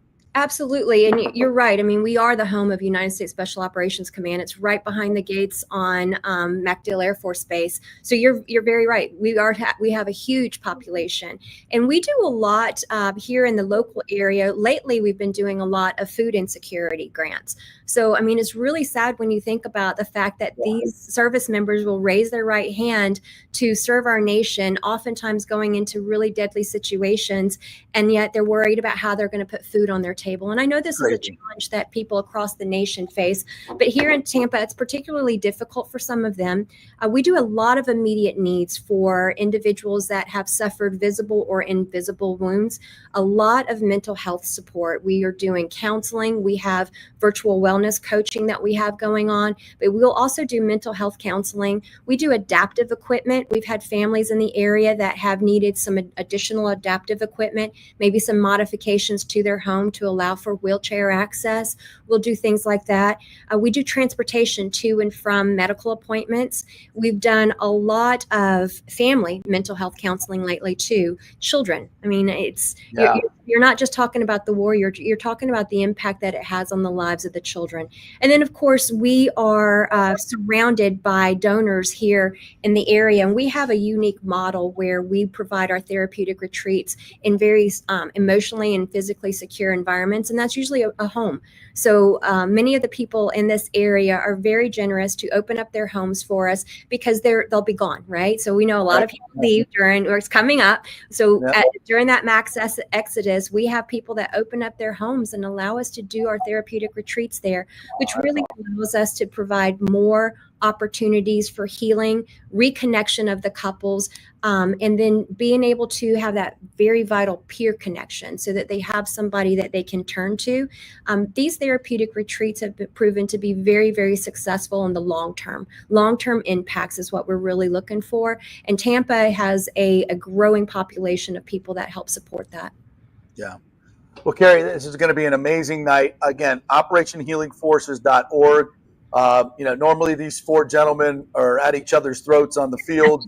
These ADs, they do their every day is to beat the other guy, right? But tonight, this particular night, they're going to come together and share a very special evening. So if you're a fan of any of these different USF, FSU, UF, and Miami, you'll hear from your athletic directors what's going on. So, and of course, the great stories of General Carrillo. So it's going to be a great night. Kerry, thank you so much for joining us and taking the time to do so. And we'll be there. Can't wait for it. It's going to be great. And we'll keep giving the folks all the information so they can get involved. Thank you for your time. Thank you. Appreciate it. Kerry Irvin, CEO, Operation Healing Forces right there. That is going to be one heck of an evening. So go to the website, get your tickets, sponsor a table. I think we all say this all the time, Tim. If we met one of these gentlemen or ladies that are involved in these special forces and the sacrifice that they make, we would say, what do you need? How can we help? How can we help? Here's a chance. Here's a chance. And what Kerry said there about every dollar going to the families because their board of directors covers their expenses. That's a big I don't know deal. if I've ever heard that from a charity. I don't know, because there's, unfortunately, there's a lot of charities sometimes connected to the military where that's not the case. Yeah. But this one I know for a fact is it's very highly regarded. The people that are involved in this are the absolute cream of the cream. They are the best. And so I highly, highly encourage you to reach out to the website, get involved in the event, because you're going to want to give money anyway. I know a lot of people that watch this show, they have the means to do so, and they're also patriots and they want to help. So get yourself a ticket. You're going to give the money anyway, so get something out of it. And it's going to be a night that you will never forget. I mean, literally never forget. So, by the way, JP, the U.S. Army Ranger Hall of Fame formed in 1992, and it's up at Fort Benning up in Georgia. I didn't even know that. Now, you want to talk about some badasses, as she said, bad A's? Yeah. Badasses. Yeah, I know. That's got to be, you go to the Pro Football Hall of Fame and you read the accomplishments, leading sacker in the history of the game, had 4 sacks in the Super Bowl, blah, blah, blah. Yeah. It's took out Osama bin Laden. It's a little different, little different bio, Yeah. A little different on the importance level too. Exactly. 100%. 100%. So I need to get some bios from these, Army Ranger, but you can't make it public, right? This is, that's the thing. These heroes that do what they do, they can't, you can't parade them down Main Street, right? Because some bad people may want to, do stuff to them. Because, and I've had the opportunity to speak to a lot of people, and I once played golf with the guy that shot Osama bin Laden, and he told the whole story, while we played, and it was incredibly insane. I've related that story as best I could on the air, but I mean, he said something to me that has resonated with me all my life. When they got on that helicopter, when they had to bring in the backup helicopter because one got scuttled, they had to scuttle one of them. So when they got on that helicopter, they understood that the Pakistani Air Force knew they were there, and they fly a lot faster than the helicopters. So when they got on that helicopter, they resigned themselves to being killed. Yeah. We're not going to make it back. We just, took too long to get the other helicopter here. We're not going to make it back to airspace. No element of surprise. No, we're probably going to get shot down. And with this matter of fact, but we accomplished the mission.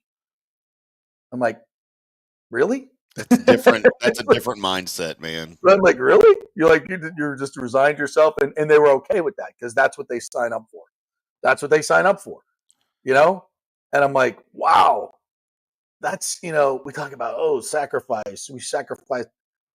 That's sacrifice. That is the ultimate sacrifice, and happens more often than we know with our special forces guys, and nobody knows. We're not going to hear about this or that or the other because they weren't there in the first place, right? Yeah. So if you get an opportunity to help these families, and it is a family-wide thing, I get choked up thinking about it. When dad is paralyzed now, from the rib cage down, it changes everybody's life. And divorce and suicide, as Carrie mentioned, a huge part of their lives. And that's what they sign up for. And it's so weird that some of these professional athletes, say this is like a slave trade in the NBA. And they're getting paid hundreds of millions of dollars. We're paying these guys. Those are the guys that should be making the hundreds of millions of dollars, right? Those are the guys that should be making that kind of money. And they can't even afford their fucking groceries, man. Yep. They can't afford their groceries. Like, what are we doing? So, here's a chance to help. Here's a chance to help, and highly recommend it. Again, if you're going to give the money anyway, get something out of it, and it's going to be a magical evening. OperationHealingForces.org is the website. All right, we'll take a break. We'll come back, and I want to get to some of the comments here that you guys are filling up. We got to get to the Bolts. Big win last night. We got the Rays starting a 13-game homestand. I get to go to Steinbrenner Field tonight. Very excited about that. I'm so jealous. And I get to go to Riveters too. And better send me pictures of both, by the way. I want pictures of both. I will be tweeting my ass off tonight, as a matter of fact. So, and come down. Listen, if you're going to games, come meet us at Riveters. We'll be there. I'll come say hello. I'll be sitting up front there somewhere. Come say hello. Buy JP a beer. That's what he's trying to say. Come buy me a beer. He won't say it, so I'll say it. I'll buy you a beer. How about that? How about you go meet JP, buy me a beer, and y'all can split it. There you go. Because I can't be there. Fair enough. You come up and say, "Where's JP?" And I bet that's me. I'll buy you a beer. Damn right I will. We'll see you there. Quick break. Back in 3. Stay with us. Ciao, Paolo Tini here, owner of Caffè Paradiso, voted number 3 People's Choice Award on Open Table. I want to thank all our loyal family of customers that have been enjoying our great traditional Italian dishes we make from scratch every day. It's a great family story we're proud of. Our family moved from Rimini, Italy in 1984. My dad, Caesar, started Donatello, and that's where I got the start in the restaurant business. I started Caffè Paradiso on South McDill in 1995, and we've been there ever since. From our traditional ossobuco, a veal slow roast for 4 hours, to our daily fresh catch, the Gruppo Paradiso, with a piccata sauce and lobster claw meat, homemade pasta like lasagna, farfalle salchicha, which is a bow tie pasta homemade with fresh sausage. Hold on a minute, JP's favorite. I love it. So come and have a glass of wine with me on South McDill. Get a reservation on Open Table and see all our 5-star reviews. Ciao, see you soon at Paradiso. JP here for Riveters, the official sports bar and grill of the JP Peterson Show. We're located just south of Ray J and Steinbrenner Field, so it's a great pre- and post-game spot, and the happy hour is amazing. Monday through Friday, 3 to 7. Check out these specials. $3 Bud Light drafts, $4 domestic bottles, $5 wells, $6 premium wells, $6 cocktails like margaritas. It's unheard of. And the Riveters food is freshly made daily. No freezers. Happy hour food specials include $3.50 tacos and barbecue sliders. $6 you get edamame or chips with the beer cheese, which is amazing. $8 buffalo chicken dip, my favorite. The truffle fries, chili cheese fries, also $8 at happy hour. As well as other specials throughout the week, including Taco Tuesdays, you get $3 tacos, and Wing Wednesdays, 7 o'clock to 1 a.m. in the morning, you get our amazing wings, 5 for $5 and $5 wells and wines. That's a good Wednesday night. So if you're tired of the preppy, overpriced, generic sports bars, come see the amazing, friendly bartenders and staff at Riveters, where customer service really matters. Riveters, just south of where the Rays and Bucs play. We'll see you there. Summer is coming. Do not get caught with your unit unprepared. Your AC unit, of course. The awesome folks at Third Generation Plumbing and AC have a special going on right now. You get a free 1-year maintenance package with any purchase of a new unit. They have special 60-month financing as well, so you don't need a huge chunk up front. Third Generation has an impeccable reputation built over 30 years of doing business. They do plumbing, AC, mechanical work, anything you need around the house. They are trusted folks. Go to the website and read the 5-star reviews. Deidre said, great company that always arrives timely. We have used them for our AC both in home and business and have been very happy. The staff is knowledgeable and professional. I would recommend Third Generation again and again. So give Third Generation a call at 813-961-8024 or go to thirdgenerationplumbing.com. Let's go. Right now, back to the show on FanStreams. All right, welcome back to the JP Peterson Show. Big thanks to Kerry Urban there from OperationHealingForces.org. So make sure you check that out on the website. We are also brought to you by the great folks at Italiano Insurance. Great time to set up that Italiano Insurance checkup where they shop all your different insurances and make sure you're getting the best deals and you're fully covered. They do all the work. You get all the savings. And again, make sure you're fully covered. 813-877-7799. The great folks at Italiano Insurance. All right. Big win for the Bolts last night. 5-1 over the Rangers last night. Power play was clicking. Kucherov had a nice night. And they only allowed one goal, which is where you want to be, right? This time of year, the Lightning have – did you switch hats? You switch hats to talk about the Lightning. Very nicely done. How you like that? Yeah. That's called props. Giving props and using props. Yeah. So now they've got a homestand coming up. They've got Toronto coming up, which is going to be a huge game in terms of the standings. And last night kind of solidified for me that this team is ready for the playoffs. They're ready for the playoffs. The way they played.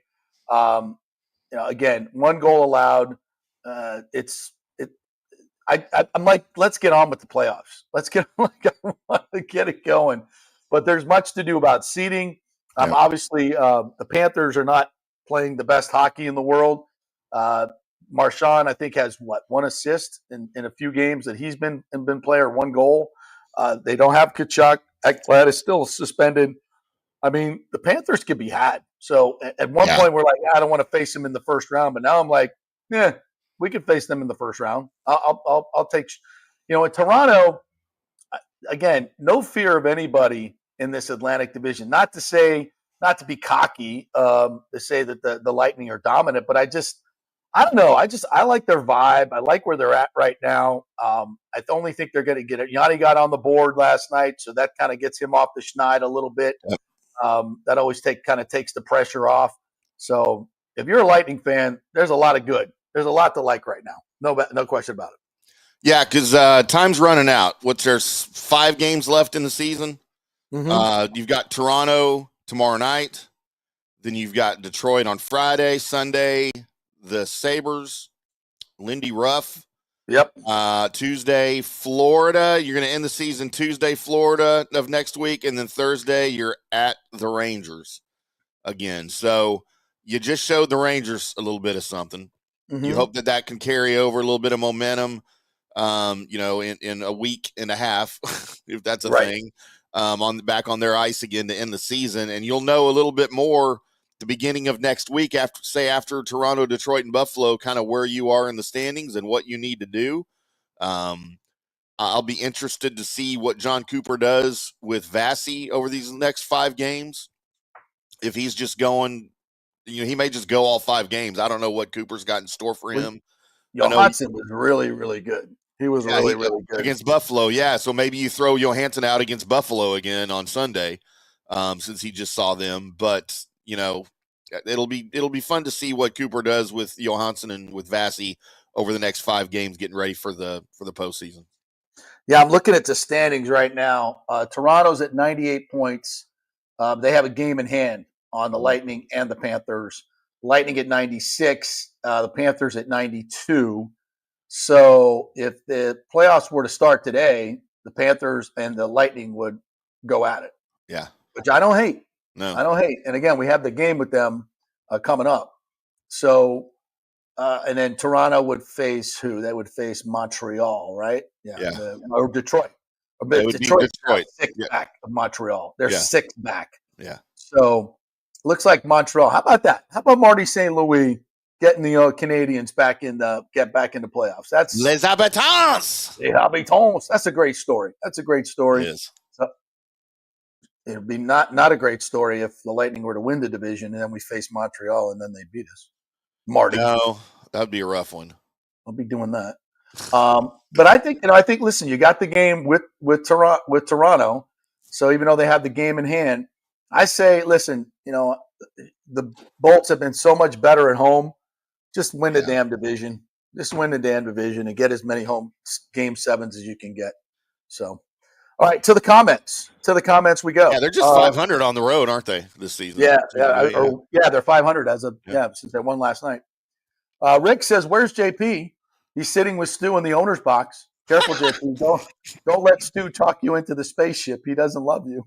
Is there an owner's box at Steinbrenner? I just see Stu sitting out among the fans. Yeah, there's a box. There's a box. They have a box, and he also sits out in the fans and taunts the fans.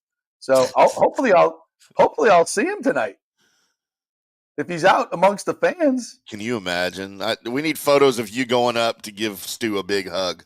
Listen, the last time I was at a Rays game with Nicky Numbers, was it last year? And I ran into Stu and I shook his hand. And I said, "Thanks for the $10 seats. What a great idea." Did you hear about that on my show? It's funny. I did just say, Stu, can you come on next week? We need to have you on here as the season gets underway. So quick story. I did the folks at Fox 35 here in Orlando called me up or texted me and said, "Hey, we'd love to have you do a segment with one of our anchors that will play in our upcoming newscast," because everybody's talking about the Rays moving to Orlando. And so they put me on this morning with a young one of their young anchors, and nice young gentleman, and he started asking me questions, and he was not prepared for what came out of my mouth at all. I think I scared the living hell out of the guy. I really do. Seen that live. Oh, yeah, it was. He kept. Well, they kept punching up just me solo, because I think he was probably like, "What the hell is this guy talking about?" He's probably Googling all the things you're talking about, so he knows what you're saying. Yeah, the producer that reached out to me, he clearly knew what was going on. I'm not sure the anchor did or was prepared for what I was going to say. But I'm just sure now they got all their legal people checking. Can we even run this? But of course, I was compared to what you guys hear, it was like a 5, 5 out of 10. And it was still, I think, I don't know if he just wasn't completely up to snuff on it, or he just wasn't prepared for what I was, because nobody is ever prepared fully for what you spew out about the stadium and the Rays. Well, listen, because I don't think people, if you're not familiar with the story, like, think about it. Think about it, Tim. Like, owner screwing over Tampa and St. Pete. Did you just say he was given $2 billion in public funding and still couldn't get the deal done? Wait, you said his own partners sued him and won, and that he had to settle with? Did you say that the mayor won't even talk to him anymore? That the public, that the commissioners won't deal with him because he's just.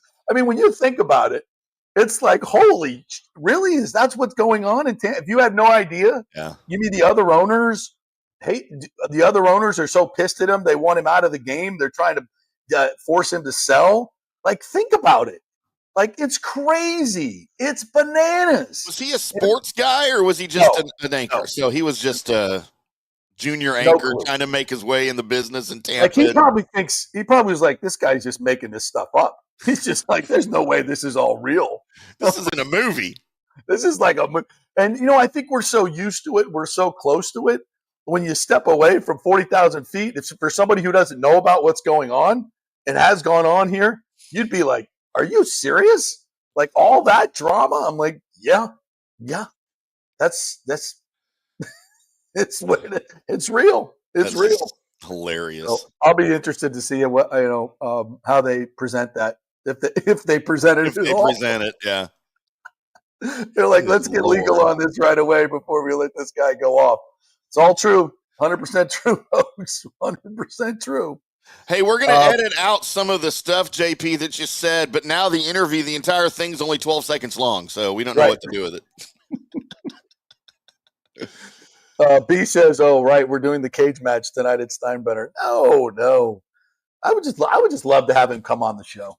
Let's do two. Come on, Stu. Let's do 2 hours. Just you and me. You're smarter than me. You talk rings around me, right? Come on. 2 hours. I'll invite him on tonight. God. Stu, when you coming on the show? When you coming on the show? It'll be fun. Lee Encinosa said, doesn't matter who they play in the first round. They better be ready and clean up their play or they won't get out of the first round. Look, they've been a little loose in front of their net. I'll give you that, Lee.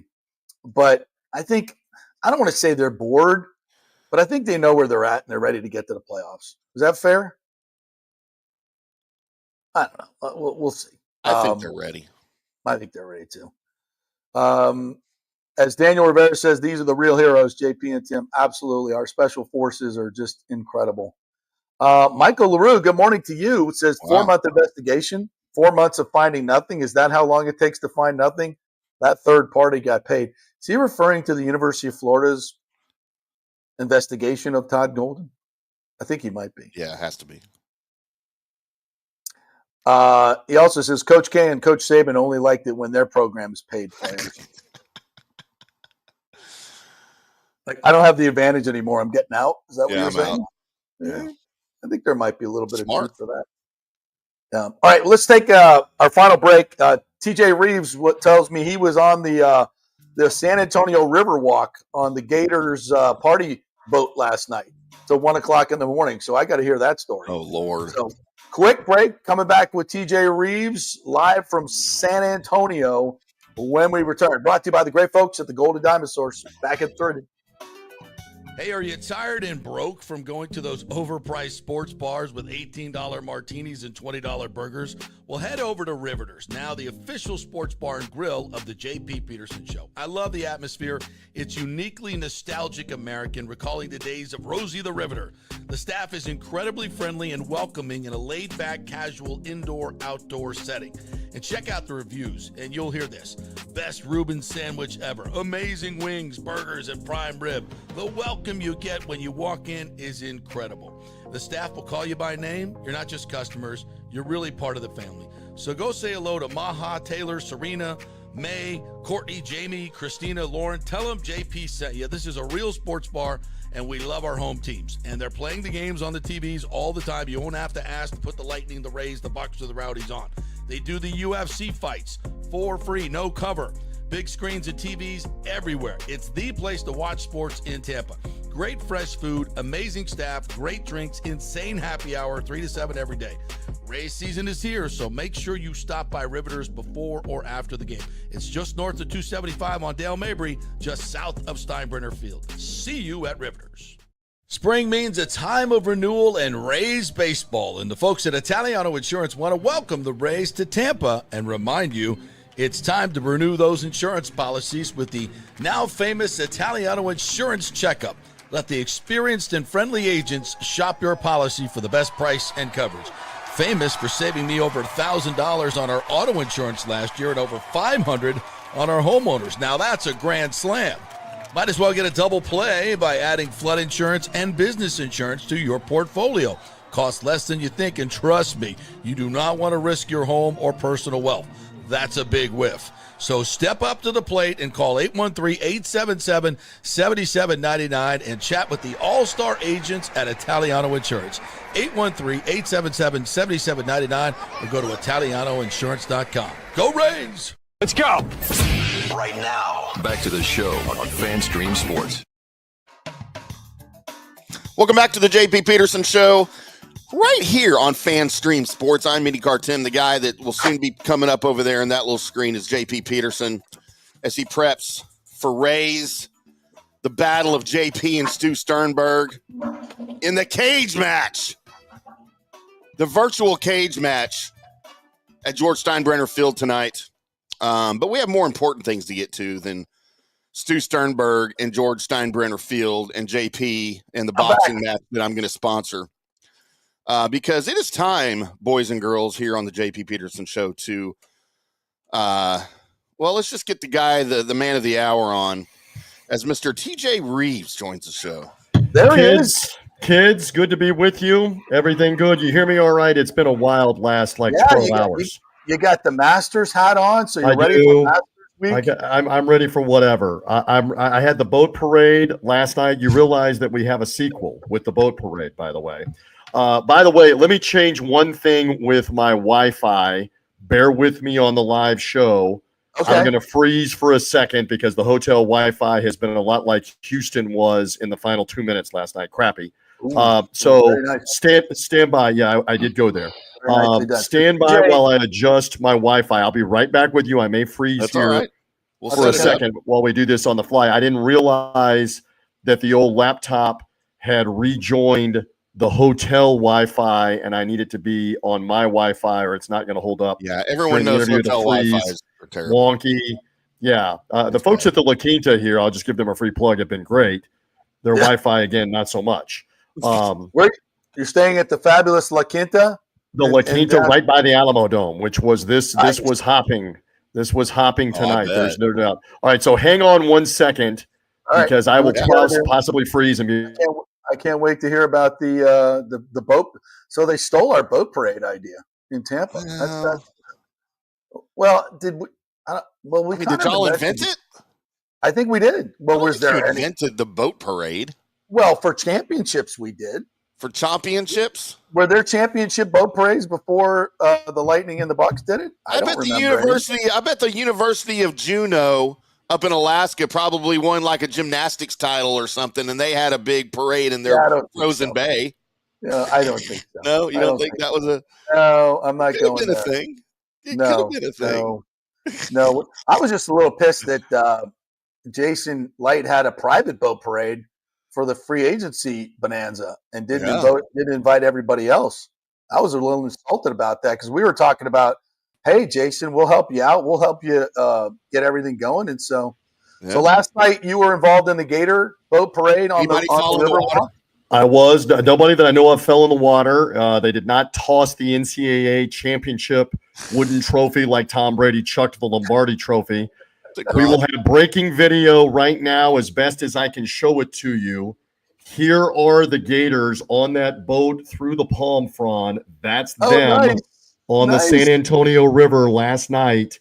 That's Walter Clayton in the front.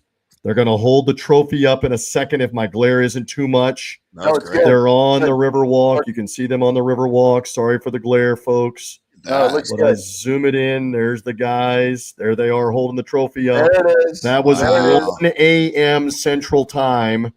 And I'm not exaggerating. Thousands that lined the Riverwalk. The roar that was coming through the Riverwalk when the boat could be seen. I'm not a Gator. I did not go to the University of Florida. I know you got no love for the Empire. You hate them. But that was something to be part of last night in the middle of the night. I got a couple of messages after getting done with work duties for the tune-in stuff I was doing for college basketball coast to coast and the preview and the post-game stuff. I get back here to the hotel and I get a couple of messages. Are you coming to the boat parade? And Timmy, I'm thinking they're meeting in Gainesville. I'm like, I'm not going to be in Gainesville tomorrow or Wednesday for a boat parade. They're like, no. The Riverwalk now. Get down here in 30. They're coming by on a boat. So JP, I am now Why would you do a boat parade in Gainesville? Exactly. I don't know where you would on the Alachua. What is it? The Alachua River. I don't know where they would go, but I'm getting messages about a boat parade, and I have no idea. I'm delirious at this point in the middle of the night. But I've now taken part in a Stanley Cup boat parade with the Lightning, a Lombardi boat parade, and now in San Antonio, Texas, a Gator boat parade. Wow. I'm a boat parade veteran at this point. Yes, you are. You could probably plan one. Yeah, you could have led that one.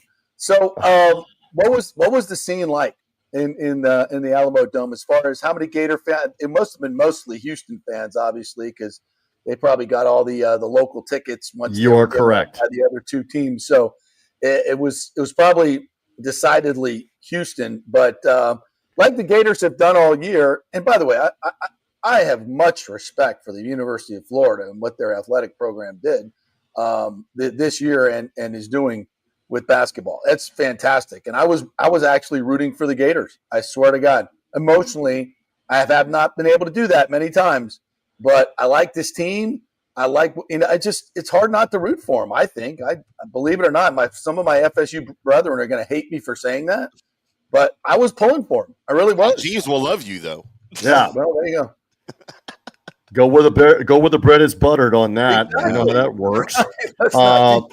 But look, the bottom line is there are never any undeserving winners of this thing. It's tremendous. It always delivers with the drama and the excitement. This one, even more so.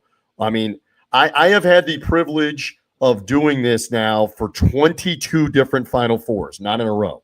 22 of them. I cannot ever recall 3 more competitive games like this with powerhouse teams. This is everything you could have wanted. It did not have a Cinderella, but in terms of Auburn, Florida, Duke, Houston, the drama playing out, and I mean, it was something. There were probably 45,000 to answer your question, Houston fans, easily. Out of the 66,000, it may have been 50. I mean, Timmy, the whole arena was red all the way around. It's some orange and blue. When they came on the floor, it was deafening. I don't know how that translated on TV. When they got up early and hit a couple of those threes, it's like, here we go. But as you said, JP, Florida was not rattled. You look at this run where they go to Auburn and win late in the year, go to Alabama and win, beat Alabama and Tennessee on the neutral floor in Nashville. And then we should not undersell this. They won the games in Raleigh, including beating UConn, and then they got to go all the way out to San Francisco in the West Regional and win those 2 games. And granted, the other teams had to go do that too, but they came through that, came back now to San Antonio. I mean, for example, Auburn played in Atlanta, an hour and a half from their campus. That was no big deal. Florida played 3,000 miles from the Gainesville campus to go win those games. It says a lot for the constitution, the character of that team. And what a performance throughout the postseason here for Florida. Got to give it up to them.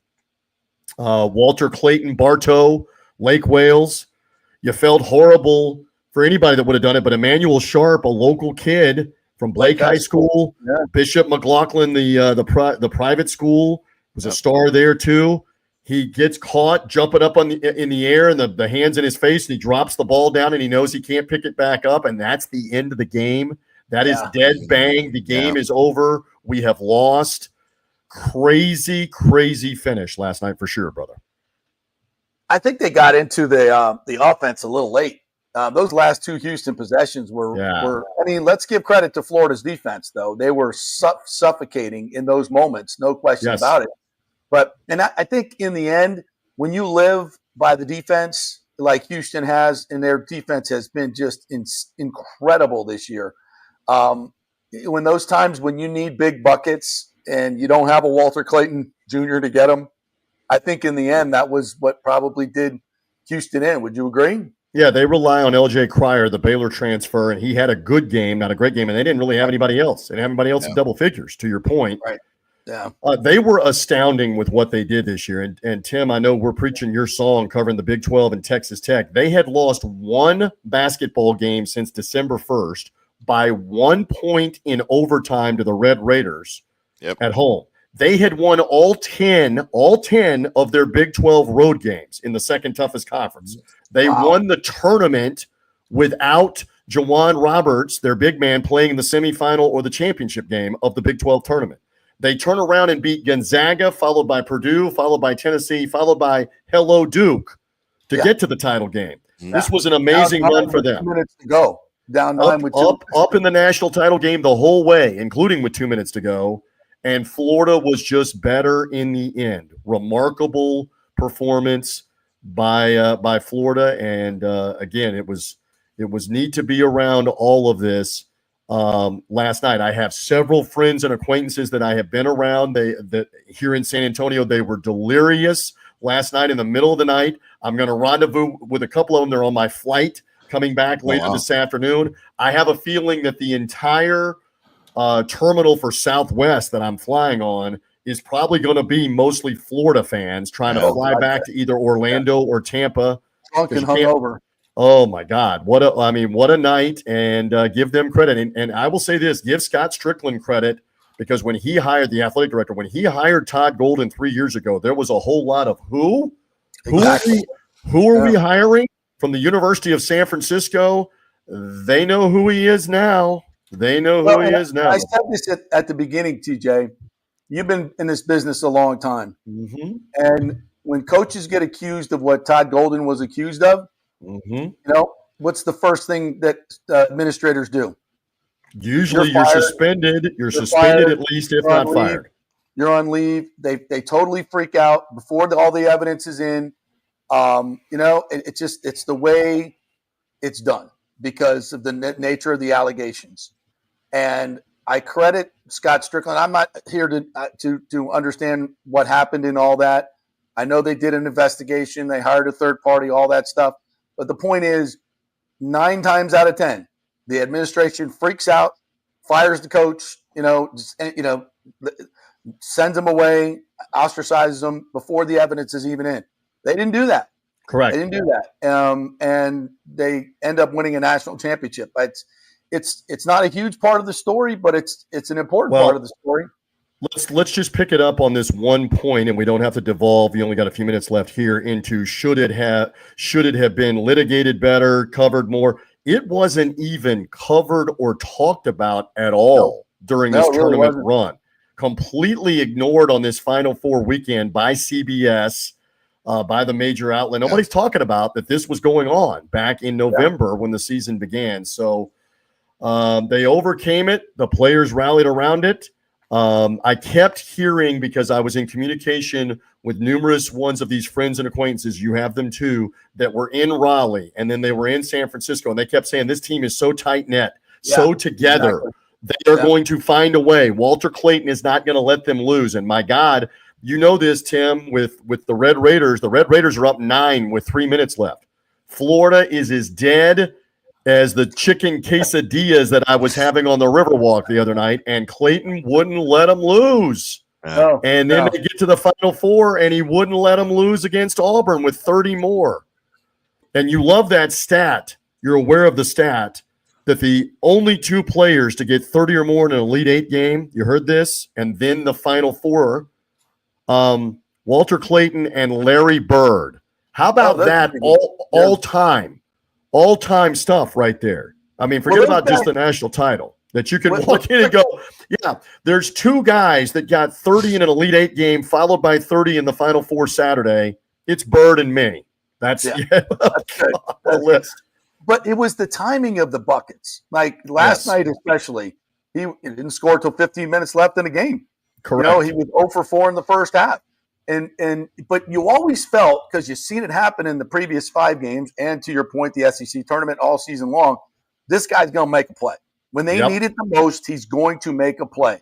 And he comes up with those 2 huge and ones, and then the big 3 that you just knew was going. Like when he rose up, I'm like, that's in. That is, he does not. They're not losing. He will not let them lose. He will not let them lose. Those type of players, and I don't want to start naming names, but those type of players are special, and they show up in the big moments, and they do it with ease. Like he plays to me like Steph. It looks so. I understand. He's and you're not saying that he is. You're saying he plays like it. And I can tell you from in the building on the media row, it empowered his teammates. Yes. When he went to the hoop and got the and one, you could see the body language. When he buried that 3, you could see the body language. We're gonna win became the body language and the focus and the eyeballs and the whole bit. So it was some scene there in the Alamo Dome. Hey, back to the X's and O's. I know you got to go in a couple of minutes. I was surprised that he called the timeout with 18 seconds left to inbound the ball and come all the way up full court. I mean, in college, you cannot advance it like the NBA to midcourt. The women's college game, you can. I was surprised that they didn't come in the front court and call the timeout. Right. Or even better, once you've inbounded the ball, if it's in LJ Cryer's hands, now Florida doesn't have a chance to set their defense. Run a set. You've been practicing this all year long. Run a set and go tie or maybe win the game with a 3. It just surprised me. What about that point, gentlemen? In retrospect, anything would have been better than what they chose. Right. Because you don't even get a shot off in 18 seconds. JP, weigh in. We were questioning it right away on 18 seconds left, and you're going to call the timeout all the way in the back court to then bring it up. That was just strange. What do you think? I agree. It was suspect, but even if they inbound the ball and they get it over and probably call the timeout, then I still think it's about the Gators defense in that moment. And Clayton, they were so in the final two possessions, really, final two possessions, Houston doesn't even get a shot. Either Correct. one. Both turnovers. I mean, but again, it goes back to you live by the defense, you die by the defense in that situation because you got to get score. You got to have that guy. And Walter Clayton was the difference. Even though he didn't have his best game, he was the difference in winning and losing that game. When they needed buckets, they got him. And when Houston had to have him, they couldn't get him. Yep. And I think that was the difference. And I think Walter Clayton Jr. is going to make a great pro. I still don't understand.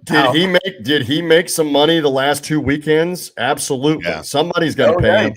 Something else about that timeout is, how soon did they know down to under 20 seconds we're going to go for the win or we're going to go for the tie? Like they probably used that timeout to discuss that a little bit. He said post game that you didn't need a 3 there. 2 would have been fine. Shot fake, go to the paint.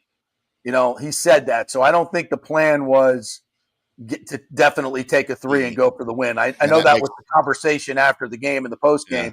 But by that comment, to me, again on the X's and O's, I think what they were trying to do is they got the ball to Uzan, and the Gators doubled him. And then they got the ball to Cryer for kind of like the high pick and roll. Here's the moment. Is he going to shoot the 3? Are they going to do the pick and roll? What is he going to do?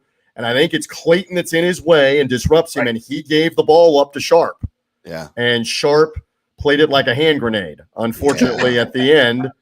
And it's all-time stuff. They don't even get a shot with it.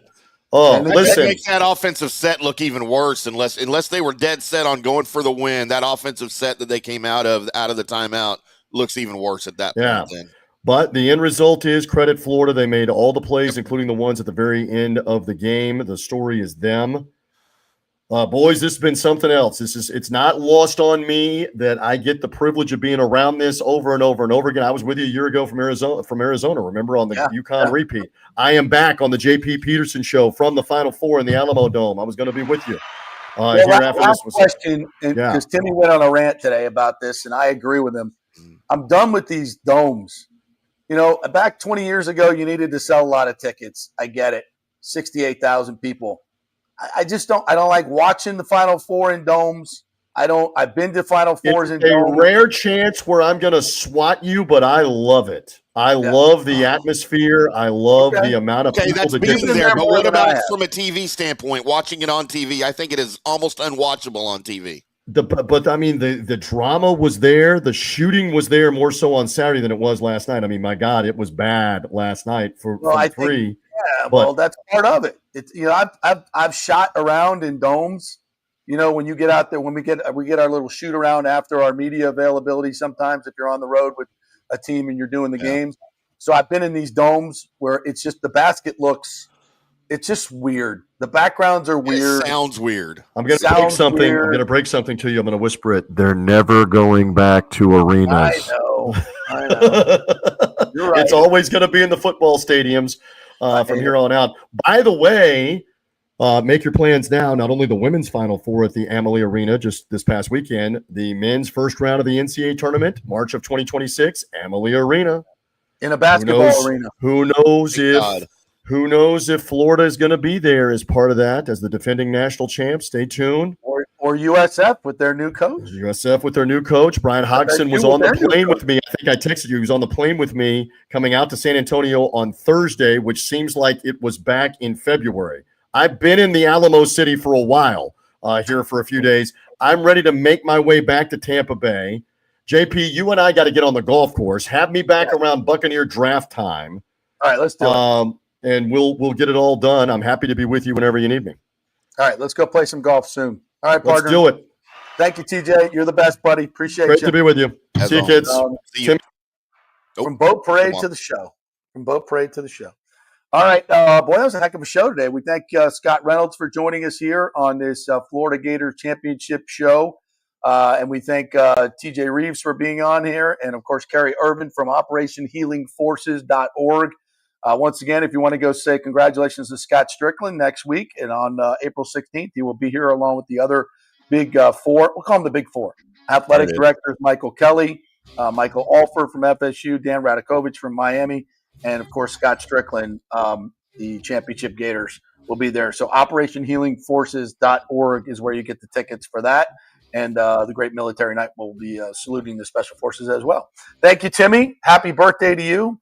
Working on your birthday again. You have a different color FanStream Sports hat on now? I switched colors on you. I'm showcasing all of it, man. I like the white. The white is my favorite, without question. I'll wear the blue one in the morning. Everybody gets to see the blue. All right, you have 3 hats on today. If you missed anything, I did. go see the three hats from Timmy. All right, have a great day, everybody. We will be back tomorrow. Titus O'Neill's going to join us tomorrow. The great Thaddeus Bullard, Mr. Gator, was there last night, so we'll chat with him as well on tomorrow's show. We'll see you then. Peace.